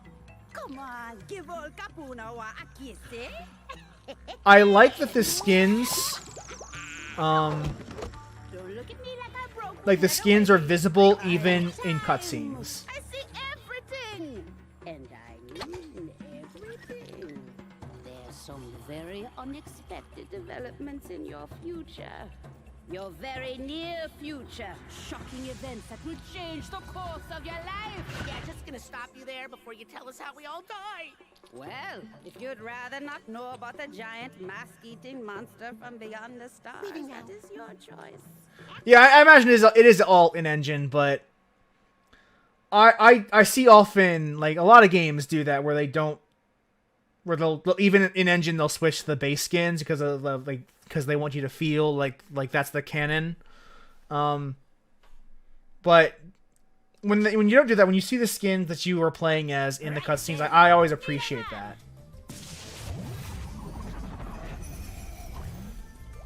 Now we're in a new world.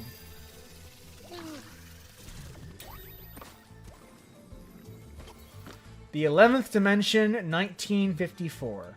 Snow Way Out. Snow Way Out. We're not making the, like, we're not going as quickly through the series as I wanted to, but that's fine. I don't mind taking a couple extra episodes to do Crash 4. This is a good game.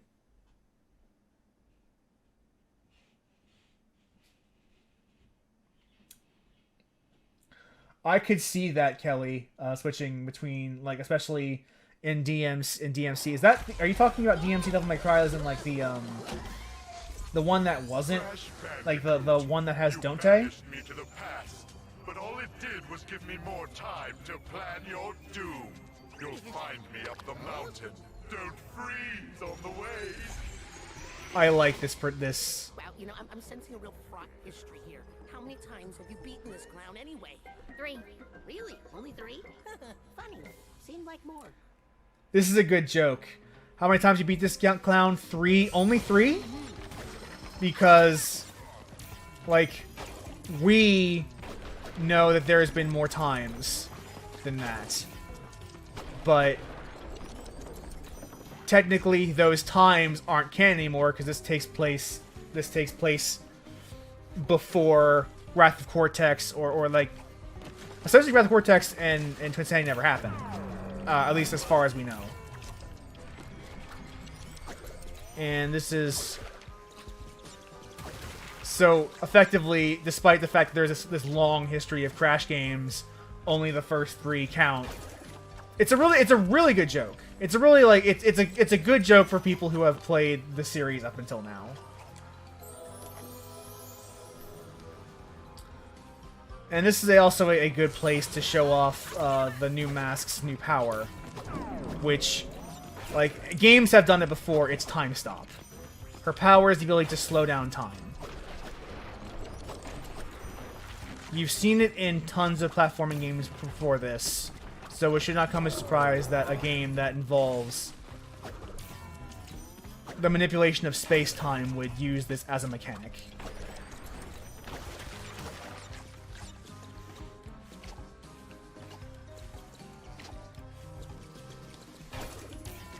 I mean, the problem, Steve, is that they design the timers of these crates around the idea that you do have this time stop or slow down power, which means it doesn't really solve the problem at all. In fact, it adds to it because that's bullshit.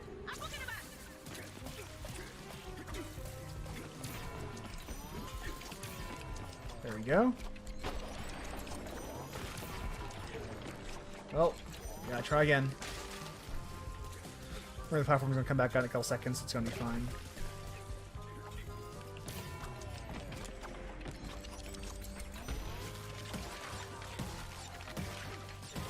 Although Kapunawa is used for a couple of pretty tricky situations, and we'll get to that momentarily. I imagine we'll start using her more tricky stuff later on in this level.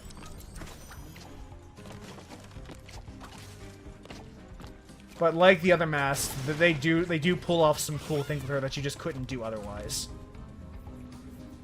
Might even see it now. This is a Kapunawa bonus level, so we will be able to see it. So in the Wrath of Cortex, which is a game that's no longer canon, there was a technique that you could use to tiptoe over nitro crates. This game doesn't have that, however, because time slows down, you can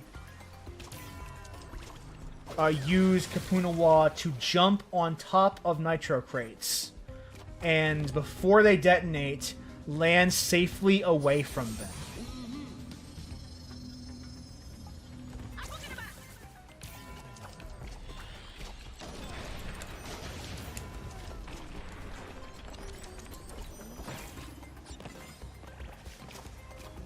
Oh well, I missed that forever.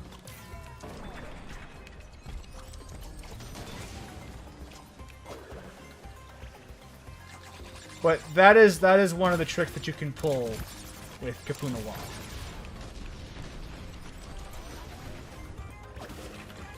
Is the ability to like safely navigate what would otherwise be impossibly treacherous nitro platforms.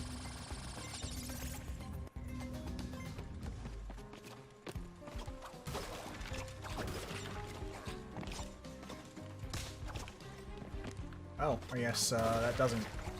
Okay, that's fine.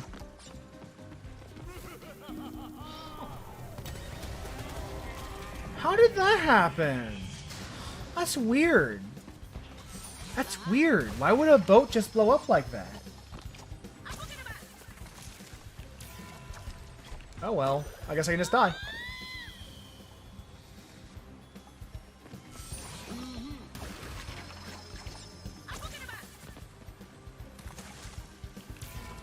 We'll use Kapunawa to jump over these falling ice platforms, or just, you know, not do that. That's also fine.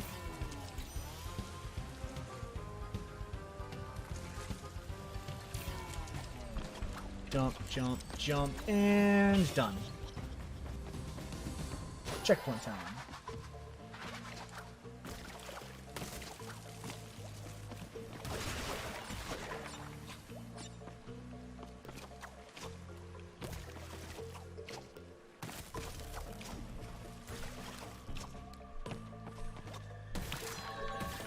Hidden gem. Hell yeah.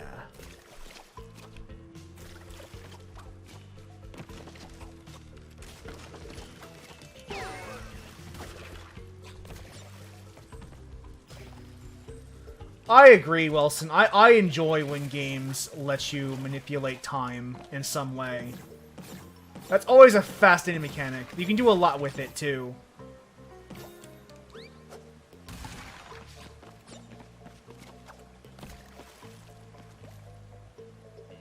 I guess that's just lump of fruit, so whatever.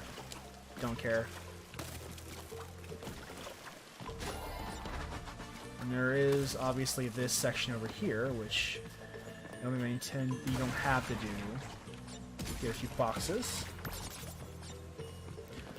And I think, like, there is not a quantum mask I don't like. I enjoy all of them mechanically.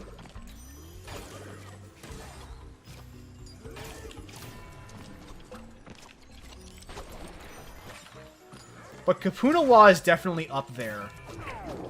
Because it's really, really fun to stop time.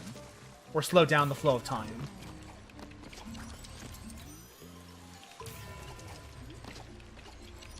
Oh, whoopsie. Oh, I survived that somehow.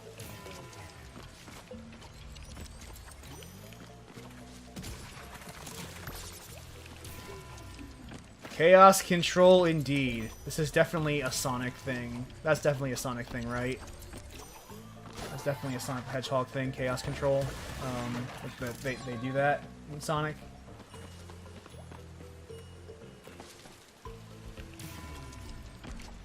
All I know about Sonic is that he kissed a human woman at some point.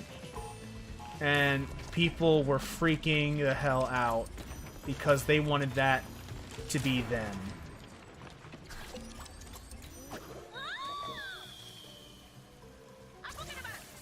Because Sonic fans are weird in the way I can respect.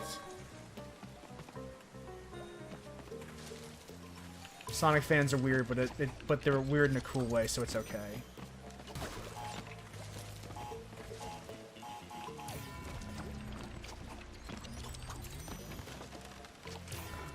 I feel like Star Fox and Sonic are responsible for half of the furries that are out there.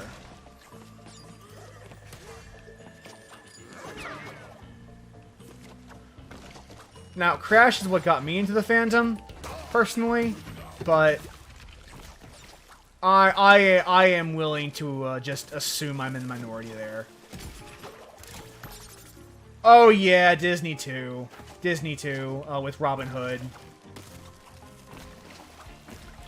Yeah, that's also true. Oh, whoops. Yeah, in hindsight, when you see all of the things out there in pop culture at the time and even today, like people, like our generation never stood a chance. We were going to be the majority furries just by sheer law of averages. There was too much furry content out there for us to not be exposed to it. Really we never stood a chance in the first place, honestly. That was just how it was going to be.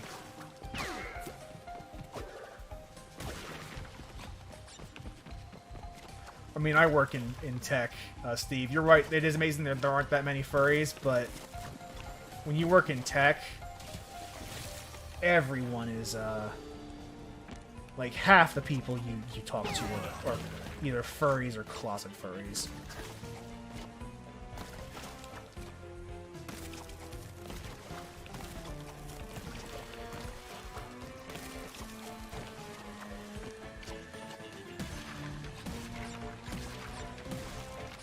It's true. Furries run the internet. That is a 100% factual statement.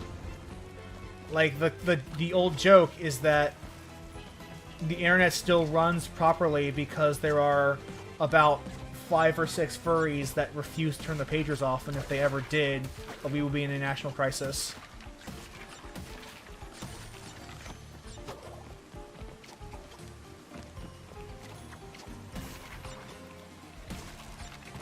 And jump. Jump. You. Get that extra height. Should be almost done this level. Normally I would end the stream here, but I think we do have time for one more. Wilson, I think I do agree with you. I think if there were more people who were honest with themselves, we would probably see more furries out there. Just because, like, furries are an ancient thing. Like, even the ancient Egypt, like, personification of animals has always been a thing for centuries, if not like millennia. It's just kind of a way that people operate. I want to switch back to Gamer Crash. Wait a second. Is that a tough... Is Crash dressing as Ninja?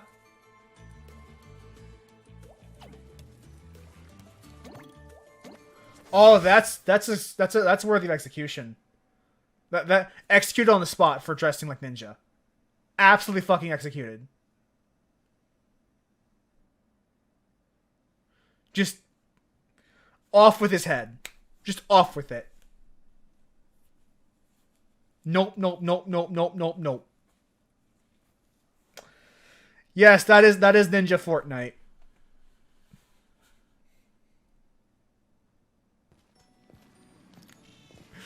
The phrase, "it's just a game," is such a weak mindset.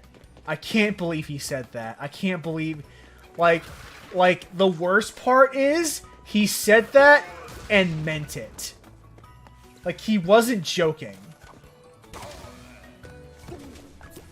I'm upsetting your spaghetti. Well... You know what is upsetting my spaghetti? Ninja Fortnite.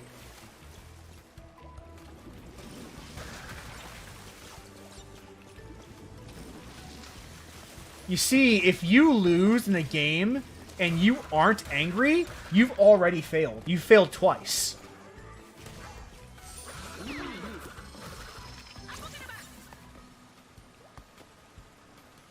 That is something that he has actually said for real, and I'm not making this shit up.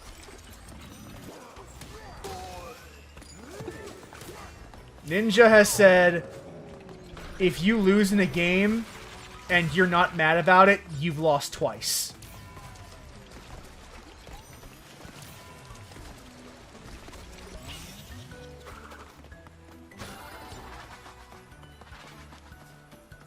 I couldn't imagine saying that with a straight face.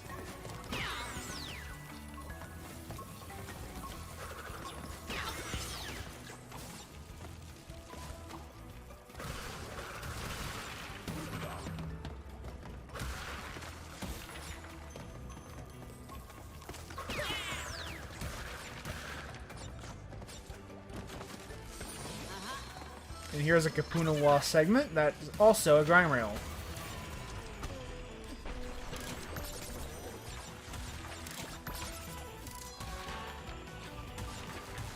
Alright, and... Oh no, that's bad. Whoops. Well, see, I would be a premier Fortnite streamer. That would imply me touching Fortnite, which... Nah. Fuck Epic.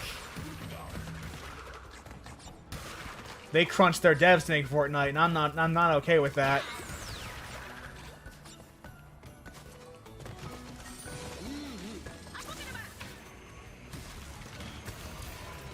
There we go.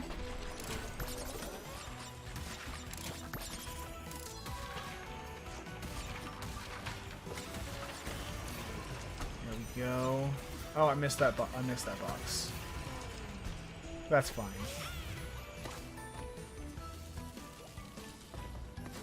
I'm sorry, I think, Kelly, what you're referring to is the Trending Gamer Award.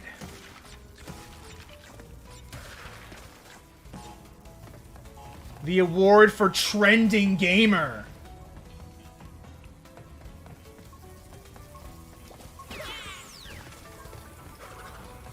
Which was an actual award given at the Keeleys.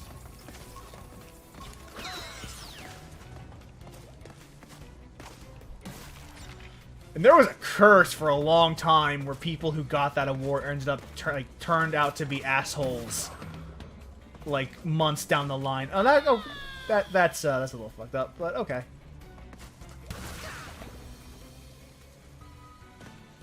Best esports personality. It's funny. I was talking to Chris Macharkey when I cast my votes for the Game Awards. And I looked through like esports coach, esports personality, and I voted for none of them because I didn't know who they were.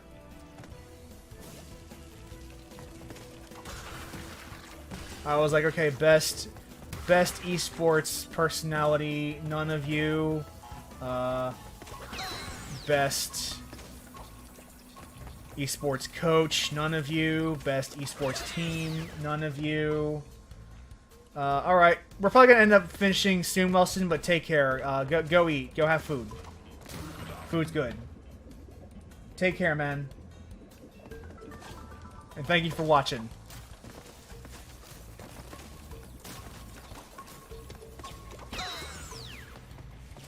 But I sat there, I was like, I don't know who any of you are, so why should I vote for you? Because I don't follow esports.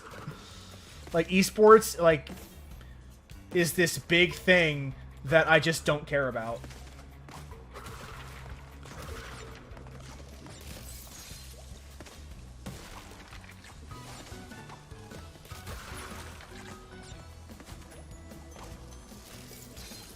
So asking me to make an opinion about an esports thing, you're better off asking a brick wall about it, because you'll get the same response.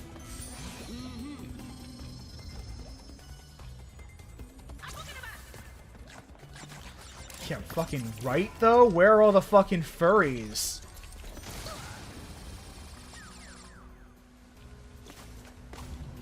Ah, ice.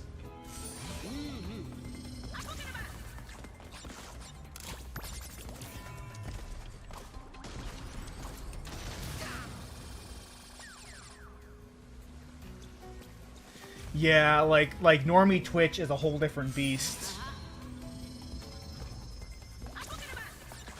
than regular Twitch, or than the furry Twitch. Yeah, Kelly, I don't think that's just you. Like, I also have that massive blind spot about esports. Like, I think it's one of those things, like, kind of like the FF14 community, where it's big. This is not worth my time. I'm just gonna keep going. It's big, but it's also very insular, where, like,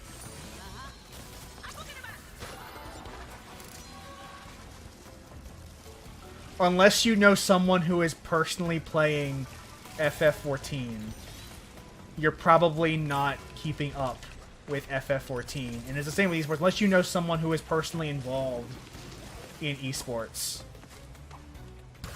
you're probably just not in esports, or not, like, you're not even getting any news about it.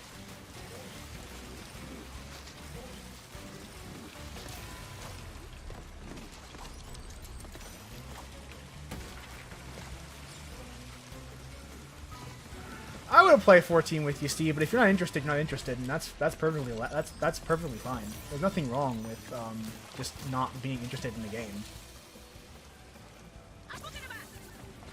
I mean, Kelly, the reason you're privy to it is because you follow, like, you're friends with a bunch of people who play it. Like, that is the thing that, like, that is, like, the comparison I'm making. It's that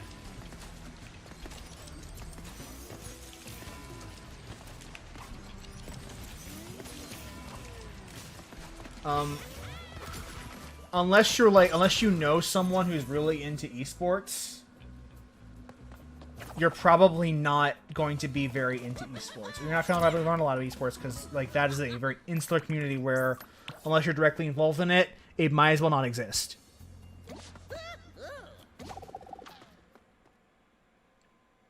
But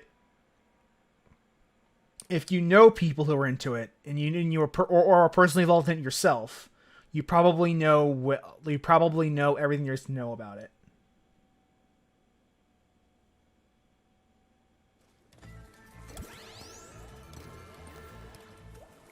But that is an interesting conversation to end on, and that's going to have to be where we end, because it is getting late. I do have work in the morning, so I do have to cut this a little short.